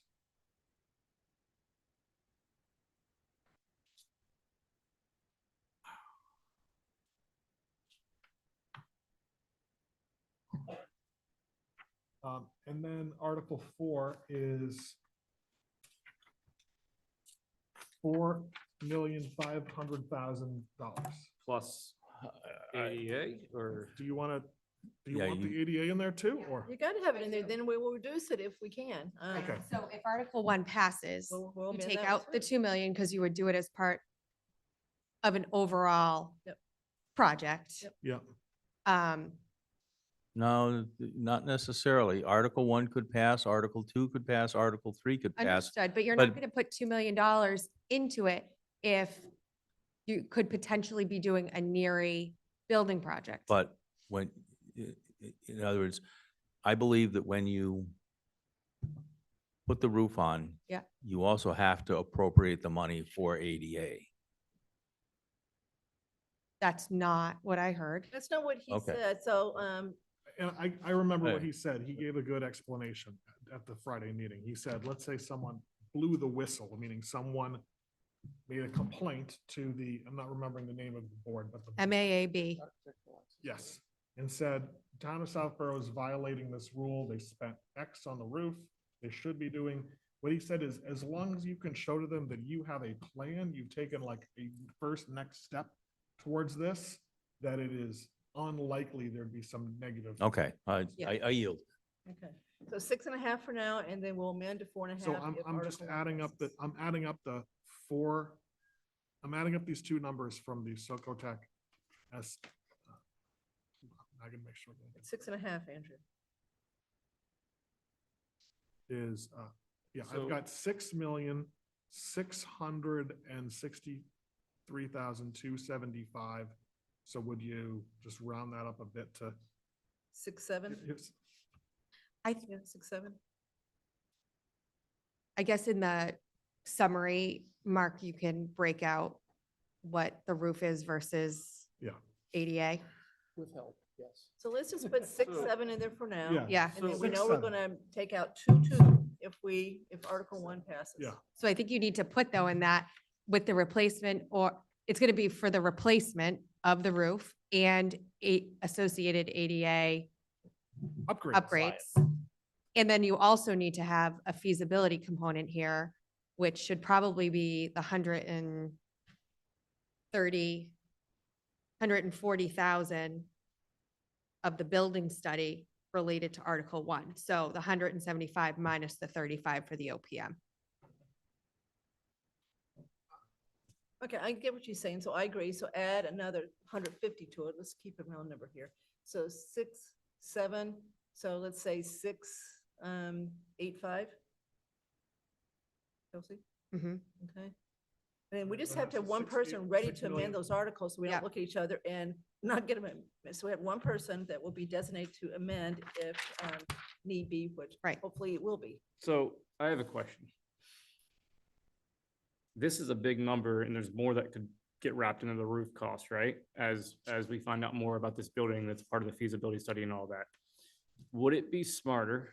I know we have an ADA number. Would it be smarter to do the roof and the feasibility number and then plan for a fall special town meeting assuming we're gonna have the studies, the feasibility studies and everything done at this point, to fund the rest of this project or whatever as we need to do the next step, that would be our next piece to this. I'm just trying to think about like, Well, I think there's more than ADA. oh, If the building's there. there totally is, right? So if Article 1 fails, you're doing the 6.8, which is the roof replacement, ADA, and figuring out what else you need to do. Yeah, like sprinklers and everything else Everything, into it. right? yeah.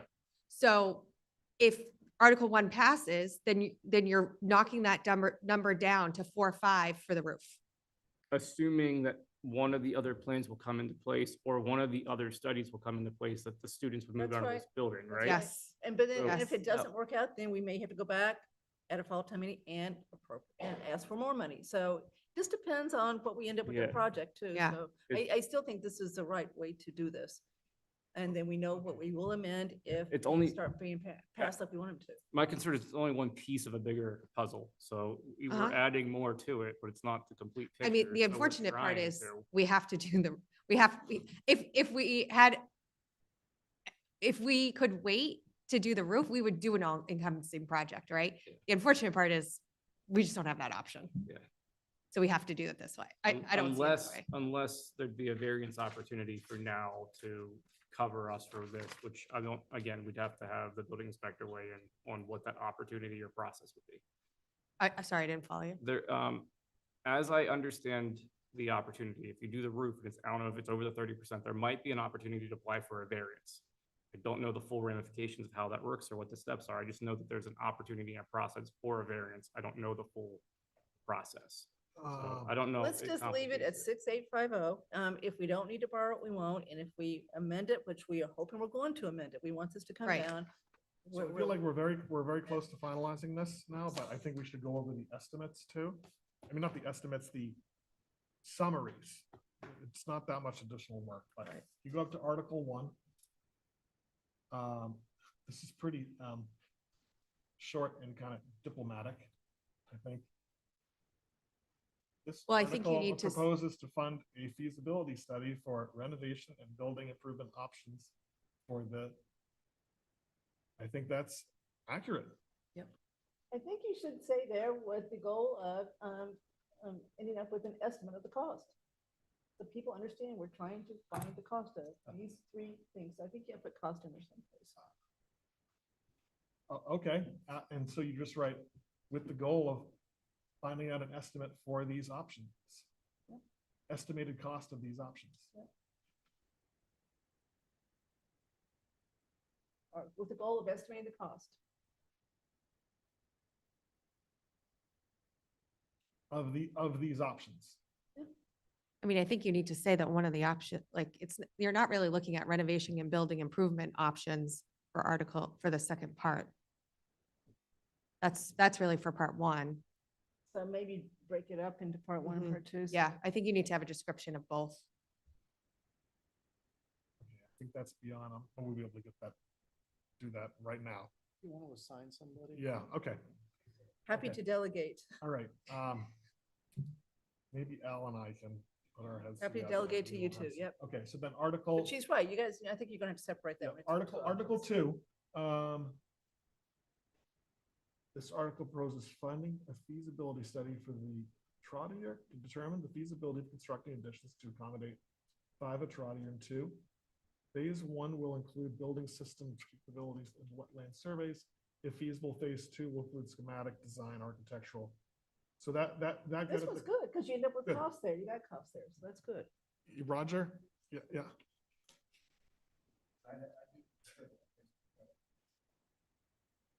Okay, but, all right. I think you might want to say in there too, that this would bring Neary offline. I agree. Okay, maybe Al and I will, This would close Neary School. Yeah, I mean, just so that As a people school. understand like, The ramifications. Neary's not them becoming, 5 and 6 or something. yeah. And then,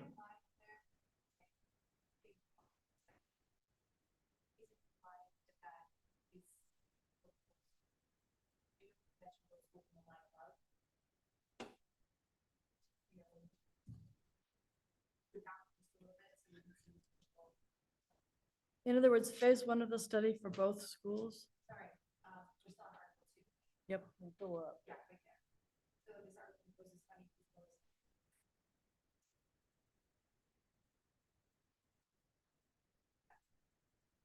So is everyone going to make the one that phase one of the study analyses? I mean, you could say, yeah, building system capability of both schools. Say for those schools. Building capacity analysis of both schools, comma, and You got land issues for both schools. Yeah, just, and Um, after, at the end of the sentence where it says, and land and wetland surveys, For both schools. yeah, comma for both schools. Marguerite's gonna tell you a comment. Yeah, that's just, I was reading your mind, that's what you're gonna say. It's coming up in a balloon over my head, okay. And phase two Okay, and did. then, Article 3. I think I know what you're gonna say. Okay, this article proposed to fund a feasibility study for Finn to evaluate renovation expansion to accommodate pre-K through 3. I think that's all. And I think you would say Neri goes offline here. Yep. Okay, all right. It's, all right.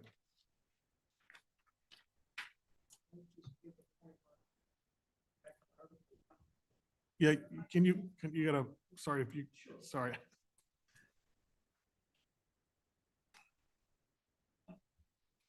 Mark Davis, 13 Skylar Drive. On Article 1, we never did wetland surveys.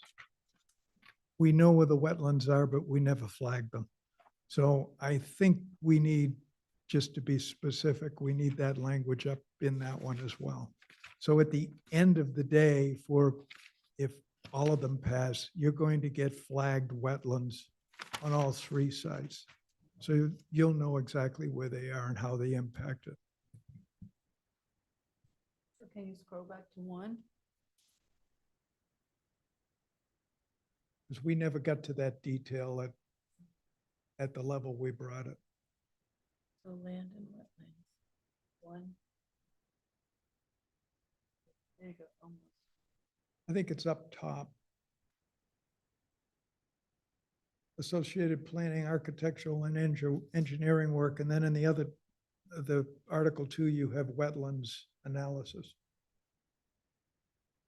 We just need to make sure it's done there in Article 1. Okay, so you would say maybe an architectural, comma, engineering work and wetlands analysis? Yes.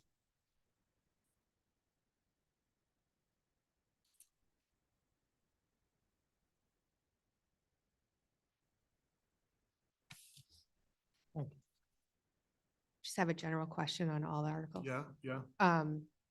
So you have select board recommendation and advisory committee recommendation. Do you want school committee recommendation on the warrant? I think so. I think this is really important that. So we haven't specifically voted other than our preferred option, which would Yep. be 1.1, I guess.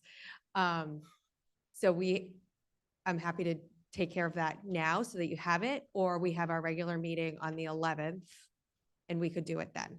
Well, I see. Okay. I don't want to, I don't want to take up Yeah, your let's go time, but 9:41, I say, Mark I has an think it's very opinion. important though, Chelsea. I and think it is we too. should get Mr. Miller to Okay, emphasize all right. Let's do it. Let's just get it over with, Agreed. right? all right. Sorry, I missed you want me to do it now? Yeah, no, Okay. Roger is raising his All hand right. here. You want to? So I have to do, Laura and Alan still on? Yeah. Okay, Uh, so Does Roger want to? you want to speak first? All right. So just another comment on Article 1. I hope I'm not speaking to deaf ears, Alan, but I really think you need to get rid of the cap. And I'll tell you why. Okay, I mean, I'm going to go back to what Tim said and something Chelsea said. It's going to do the town a disservice to have that option with a cap. Because you need to roll back, please. Article 1. it, first of all, you're asking for a specific performance here. You're saying that this plan has to address necessary improvements to extend the life, including these things. So, Al, you're worried about scope creep. I think that Tim's comment is really an excellent one. You find out what somebody is recommending is the minimum to basically achieve this specific performance, and then you manage each one of those items and whatever that cost comes in at. And the idea that, well, wait a minute, maybe we could change the 15 million at town meeting to 60. Well, you wouldn't know what to change it to anyway, because you still have the same problem, because by the time you get to town meeting, you don't know anything, about this estimate. So I think it's important to consider what Tim said. And I don't want you to forget what Chelsea said about the bus contract we did.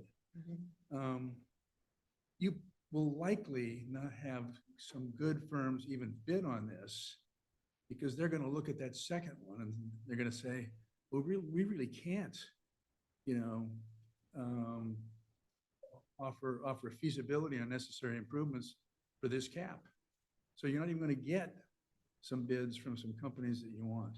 So you leave this artificial cap in here, you're really doing the town a disservice. So that's my 2 cents. Well, what if, I mean, Al, I know you have very strong feelings about this. What if in Article 2, you had, instead of a cap, a target cost? In Article 1, oh, option 2. I have very little confidence that the town, the way we are organized and the way we operate, has effective scope creep management tools. I mean, I don't have confidence in that. And But Al, it's not saying that we have to spend the money, even if it comes back, say, $18 million to a minimum. We it still have won't to come back vote. as 18 million, But it'll we come still- back as 30. Okay, but even if it does, we still have to vote it at town meeting. This is, So I hear you. The answer is no. So we'll just move on. Yeah, somebody wants to go and argue this on the floor at town meeting and change that number or eliminate it, so be it. But Well, I would certainly hope that Article 1 doesn't fail because that's in there. That's a risk too, that somebody doesn't want that in there. They're fine with everything else, but they vote no just because that's in there and the whole thing fails. Boy, that would be a shame. Chelsea, do you want to? Yep. So I'm going to try to make this easy and just make a motion for school committee, unless anybody has something they want to say. Good.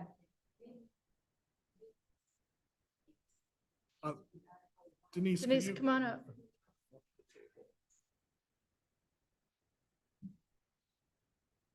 Maybe using the philosophy Mr. Davis had and take option 1 and then pull individual bullets out of that, which you can eliminate to get to Al's point if the number gets too high. Do you see what I'm saying? No. What he was trying to say, correct me if I'm wrong. I understand what he's trying to say. So what he was saying, and if we could do that. I have no confidence that that would work. None. I went through the police station building process, and our ability to push back against architects is non-existent. It really is. The spec creep, it's already started, and it will be relentless, and it will be supported by the architectural community. We just don't have the tools, and that this is the only tool I've been. Like Tim, I've managed large projects. You need tools to push back against spec creep, and we don't have them, and that's how you get very, very expensive timbers. I'm trying to get something that, frankly, I think will pass at town meeting. I don't think one of these 60 or 70 or $80 million projects, which is what all of these others are, will pass at town meeting. I do not believe they will go. And because the tax impact is terrible, particularly on our senior community. Yeah, I'm sorry. Everybody here has been, hammering on me. I'm gonna hammer back for a minute. Okay? I don't think these things are gonna pass at town meeting when you come back with a $60 million project, because we had an example where we had something that was gonna have an impact of $60 or $70 million, and it failed spectacularly. I believe that demonstrating a less expensive option is absolutely critical. Now, if somebody else has got a good plan for how to come up with a real, less expensive option, the impact on this is about $300 on a $900,000 house. You do the math when you start getting up to $60 and $70 million, which is where all of these other projects are. And frankly, I'm being generous here. So, I'm focused on getting something through town meeting. I'm focused on trying to get something that we can afford. I am focused on trying to avoid the situation that we are in right now, where we spend $1.5 million on principal and interest on a public safety building, and we're starting to cut police officers. We're cutting police officers because we can't afford them. We can afford $1.5 million on public safety building. It's a real nice building, I agree. But I don't want to be in a position where we spend 60 or 70 or $80 million on a new school, and then we have to start laying off teachers. Sorry, that's where I am. And, somebody else has got a better way of managing spec creep, and it's not putting cranky Al Hamilton in charge, because he tried that and it failed miserably. So that's why I've got my foot down hard on a budget number. It's just very difficult to understand that that number is going to be a valid number when it's based on very old information out. Well, That's first my off, it's concern. not based on very old data. We took the SOTEC numbers for the roof. We took the SOTEC numbers for ADA, which is more than half. Mhm. We did scale, we went out and looked at fire services for the sprinklers, came out at $10 a square foot. We used $10 a square foot. The other items in there did come from the Veritech report, and we scaled them up using the Bureau of Labor Statistics, which is the Department of Commerce inflators for construction costs for the relevant periods from 21 to 25. Then we used 21.1% for the soft costs. And we used a very, very liberal 25% for contingencies, because we know, him and I both know that these numbers are soft. And so we put in a contingency at 25%. Then for the things that weren't related to the roof and ADA, we added an additional 7% because it'll probably be done in a year. That number came out to $12.8 million. Now, that included more items that were there on the must-have list. So, if I thought that that analysis had come up with a different number, I'd probably go with a different number. But right now, no one can show me data that will demonstrate that a different number is better. But, I'm quite confident that Mr. Davis and I could put together a number that will look a lot different, but I'm not arguing. I want this to be done so that, it's either right or wrong, but I don't want to see Article 1 fail because that $15 million is in there. So maybe, someone can split them into two parts, but having that, and I still say that number's arbitrary because 15's been floated, and then now it is 15 that you ended up adding up to 15. So it makes no sense to me to pick a number like that when there are people who have been very involved in the construction of a new school and know what those costs are and are saying it's not the right number. Leave it in there, but I just am really worried that this article is All right, going to so- hurt this article's ability to pass. So Chelsea, I think you Mhm. had the floor here of where.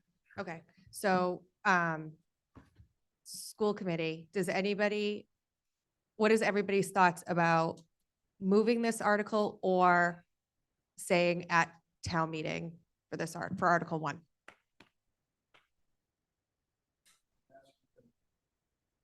I'm asking what we want printed. Article, School committee support. correct. Do we want to put in the warrant that we support, not support, or at special town meeting?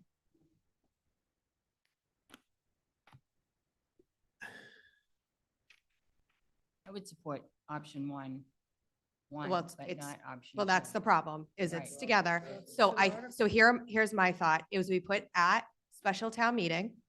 So that way, hopefully the moderator will ask why the school committee is at special town meeting, and we can explain our support of option one and why we have concerns about option two.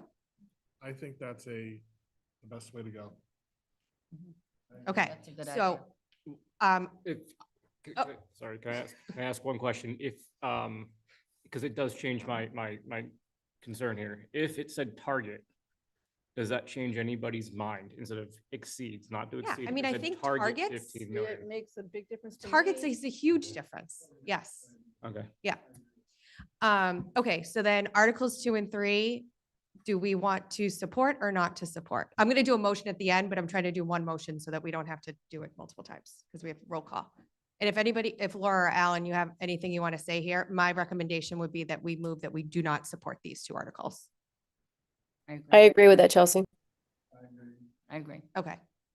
Article 4, support. Support. Yeah. Okay. Agree. Yeah. If the word targets is in front of $15 million, would you support all of Article 1? Would the school committee support all of Article 1? Yes. Yep. Okay, so I'm going to move that we change exceeds to targets in Article 1. I'll second it. Okay, but Al, you either will support it. We're trying to go forth and get something done at this meeting and not have this fail also. So you can second it, and it sounds like you're just gonna vote against it. You won't support changing that one word to target? Well, let's You've just got a vote. whole lot of people that will support this if that one word. Just change. vote. I got a whole lot of people who will support this without, that won't support it with that. Can we vote? Guys, $60 million failed miserably, failed by 2/3 in one case. Somebody's got to internalize that the town doesn't want to spend $60 million.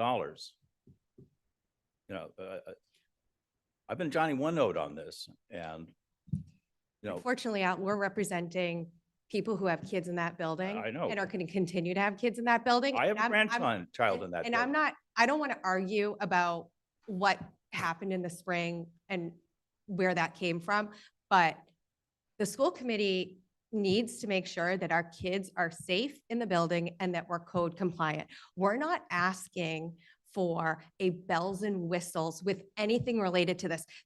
These are blocking and tackling of a building.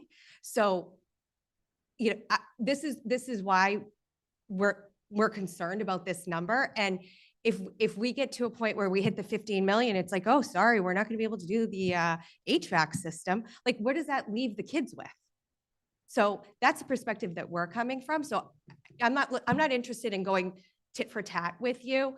I think you guys do what you want to do, but we're ready to make a motion on the articles. And I think this is best suited for town meeting floor.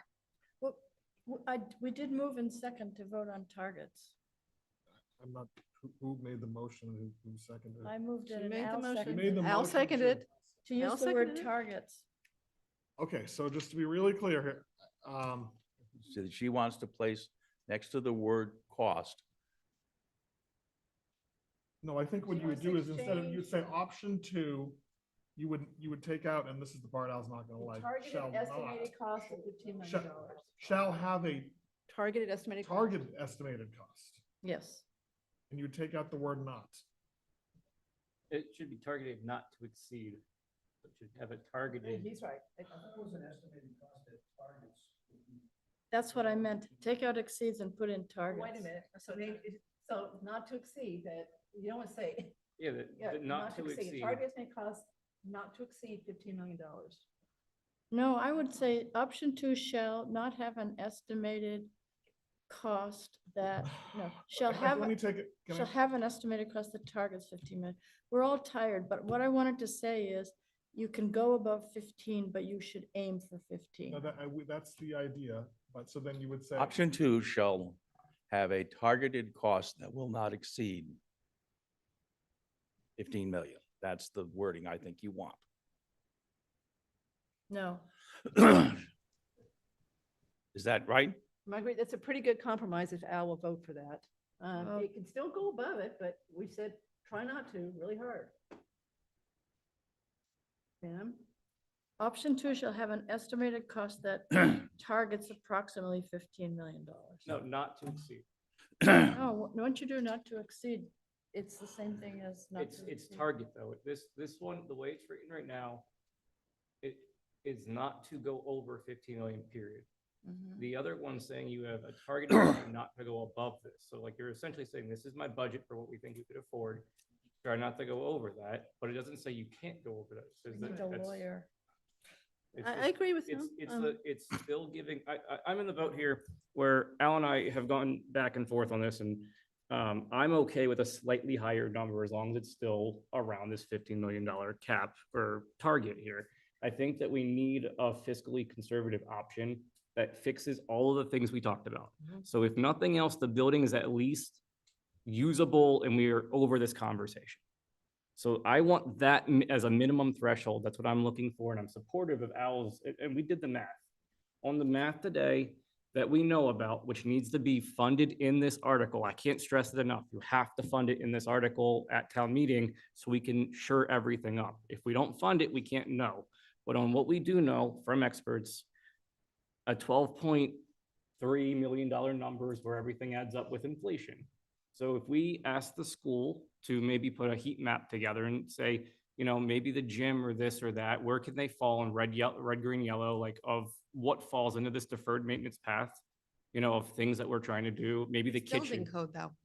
Okay, so what's our, Right? what's our Okay, language? this No, will sorry, let us sorry, find out what sorry. people, Sorry, the dotted none of line. us know what people want today. The- We don't know. the- This will let us find out whether they want the short version of this, as little as you can do to keep the school open, or they want a real renovated school that's gonna last for a long time. But look, I'm gonna Okay, add the so building option code. 2 shall target a cost that does not exceed $15 million. Yes, that's it. Option 2 shall target Shall have a cost not to. a cost that does not exceed. But Chelsea, to your point about building code, the question I would have is the 15. kitchen is a warming kitchen today. Building code, as I understand it, does not dictate that we have to make that a cooking kitchen. If we do, I then mean, that's. I'm not an expert in this, right? Yeah. Like, But that's my our- question. our different, right? goal, so I don't disagree with the approach, and obviously anybody from school committee can correct me. I don't disagree with having a full-blown renovation and improvements to the program, blah, blah, blah, versus whatever the limited that we have to get done. Yep. I'm okay with looking, And let the with look- town decide let which the town one they decide. want. I don't care. I'm just Okay. not supportive of looking at a max of what we could put in, what we can put into it, and then missing on things that are required that we do. I just think I have a fundamental issue with that. Yeah. And maybe the 15 million, we're gonna get everything done, and this is a non-issue, and we'll have a good option to bring forward. I fundamentally don't support it just because we're not experts in this field, and we don't know the 15 million is. Okay, so legit. would the school committee support Article 1 if it said option 2 shall target a cost that does not exceed $15 million?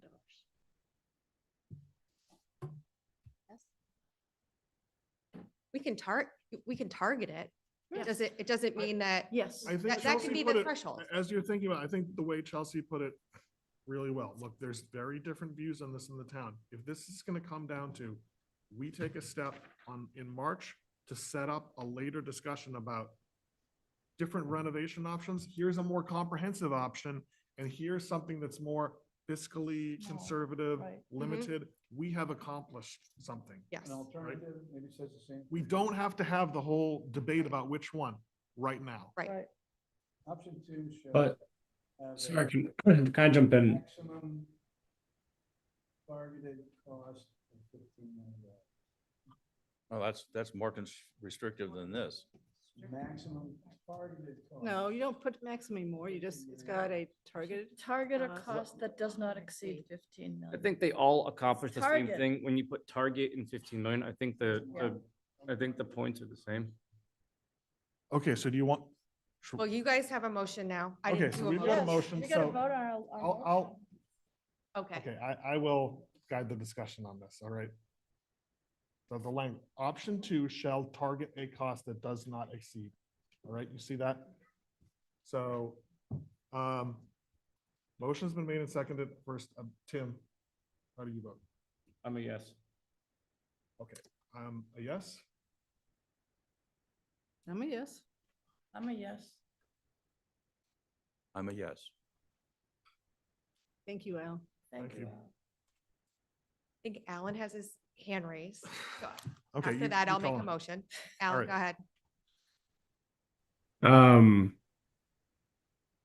I don't think the wording's meaningfully different. So, I mean, we're talking about option one, the comprehensive. I think we're trying to establish, right, the responsible option one's like a responsible renovation, right? That with in mind what happened in the spring. Option two is bare minimum. Yeah. So I don't know that the wording that just got added, while I think is an improvement, doesn't meaningfully change the fact that option two is just this is what we have to do. Well, it's what we have to do, and we can still look at the number if it's above 15 million. That's the difference. Hmm. Okay. All right. So I'm going to make a motion that the school committee support Articles 1 and 4 and do not support Articles 2 and 3. Is there a second? Seconded by Roger. Roll call vote. Alan? Yep. Laura? Yes. Denise? Aye. Roger? And Chelsea's aye. Okay, 5-0. Part of it is just that it's past 10 o'clock. We've still got a couple other things on the agenda. We have to go to Important executive things. session. Yeah. I think so. We support Article 1, right? Okay, I say, do we, let's take a vote. I move that we support at town meeting Article 4. Second. All those in favor? How about, do you want to just say at town meeting for Article 2 or 3? I feel like, no. I want to take a vote on it now.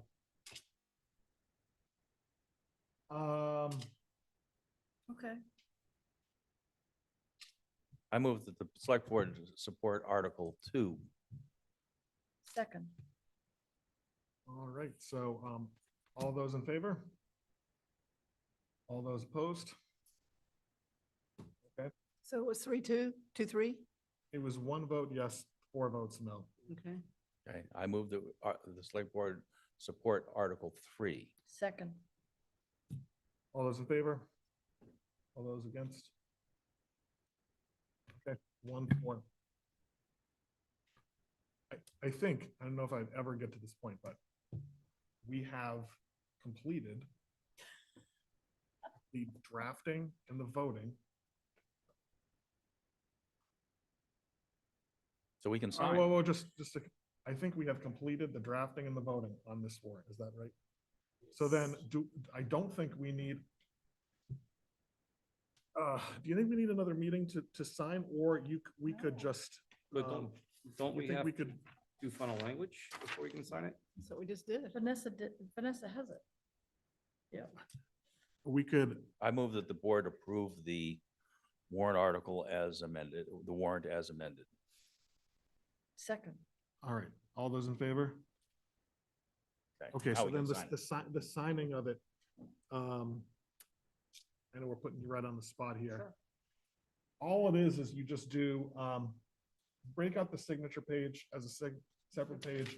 Just go to review, accept all changes and stop tracking. And then we'll just come in And sign. tomorrow and just Why sign. We can't don't need to have Vanessa go another down and meeting. print it right now while we're doing the executive session? That's a good idea. Can Okay. you stand it, Vanessa? All right, so now do you want to? Yeah. Oh, you're right. We do need to finish. Yeah. I thought we did. Okay. All right. Cooler prevail. Andrew. Okay. I think we have a resident who wishes to speak. Yeah, it's really, I just want to keep going really. So is it like just third, like really short? I mean, it's not, I'm not asking you to change anything, if that's what you're asking. It's more of a All right, this is, all right, so this is the last comment, just because I've reached, like, we just got to move on, but, Okay. okay. Kelly Conklin, 17 Sadie Hut. So I want to name what I believe is the most critical thing that we approach our decisions when we're talking about our schools. When the select board makes a recommendation to the town, it should be unified. Whether you ultimately recommend funding all of the feasibility studies or just one, you guys are at your strongest when you speak with one voice. We saw this in other town matters recently, when you presented a unified position in the group letter published on my Southborough for the legislation related to the Costco. The community responded. It passed fundamentally flying colors, right? There's no arguing that. In contrast, it seems that over the last couple decades, there's one overlying theme, and it is unmistakable. This question of what to do with our schools is cyclical. It returns again and again and again, all the way back to 2009. And there's so much energy spent about how we got here, who's to blame, why are specific buildings in the conditions they're in. I think we all just kind of need to acknowledge the harder truth, and that Southborough is getting in its own way as an electorate. We're funding feasibility studies after feasibility studies so that professionals can give us expert analysis. And then as a town, we're deciding that we're not prepared to act on what we've asked them to produce for us, what we've paid for. 2022, we spent $950,000 to fund the feasibility study for the new Neary. And yet we're back. So I think we have, that just took a tremendous amount of work to get the, so we do have a unified position on Article 1. Yes, my I hear bigger you, I just, concern- I promise I'm getting to the. okay, I'm sorry, Andrew. So my biggest concern is we just need a long-term plan, a long-term vision. So in theory, if Article 1 fails and we're just left with the other two feasibility studies, there's a chance that they're not feasible, which leaves us with a roof on Neary, if I'm understanding that correctly. So again, we need a unified voice for Article 1, which thank you guys for doing that. We also need to educate the town on agreed. why this needs to happen. And then what is the long-term goal? Because this is going to buy us some time until in, I think, 2060, we have 3 schools that will simultaneously need major investment. So we need to be upfront with voters now that. Okay, I agree. We need to just move on for the agenda. Thank you, Kim. All right. Thank you. She wants Can to I adjourn. adjourn? Yes. Okay, so I move that the school committee adjourn at, oh, my watch is dead. What time is it? 10:10. At 10:10. Is there a second? All right, roll call vote. Alan, Yep. Laura. Laura's putting someone to bed. Denise? Roger? And Chelsea's aye. Thank you. Thank you, I hope we don't go Chelsea. too much longer. Thank you, Denise. Thank you, We Roger. need to talk Thank about you, Greg. presentations. Absolutely, absolutely, I still have it. absolutely. We need- Mark, that'll thank you be- too. And we'll be in touch about that.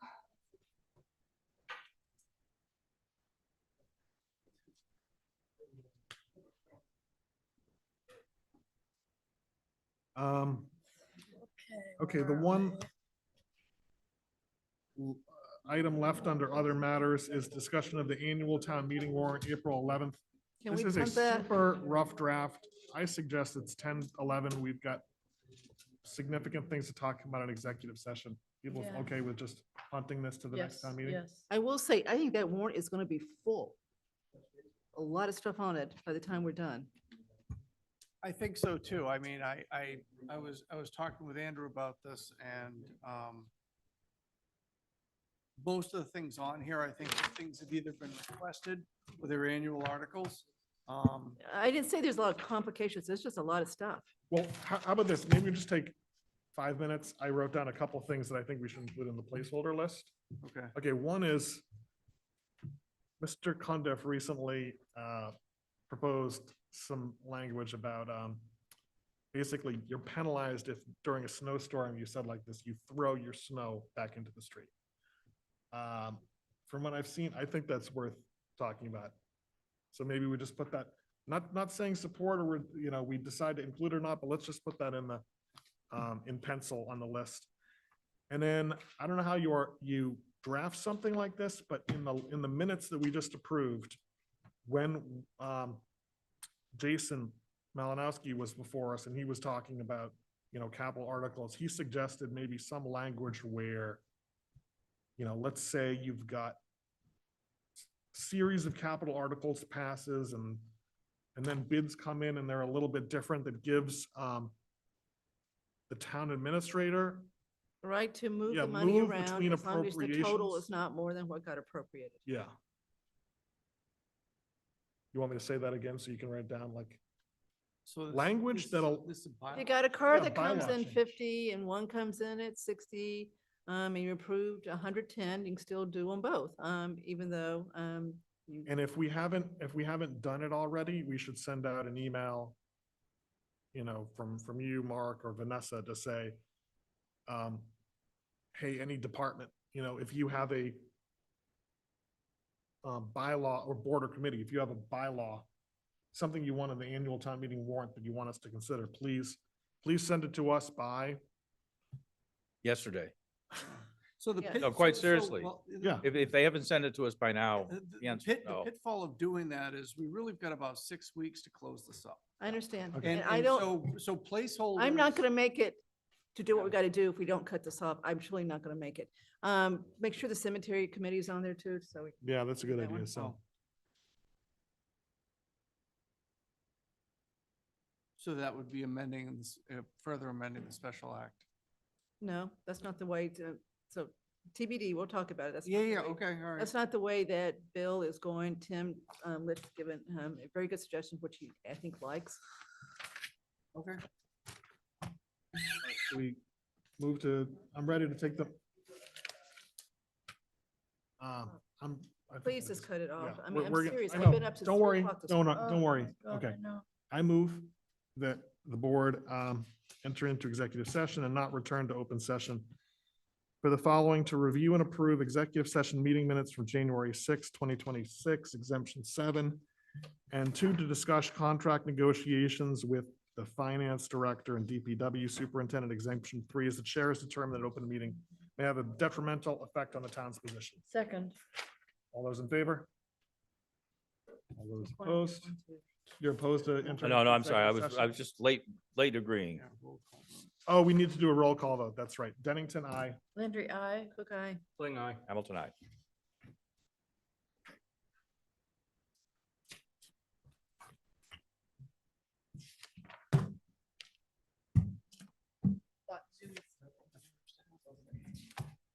Vanessa, do you feel like you've been here your whole life? Yes. That one was difficult, but there. Let me get some water. Yep.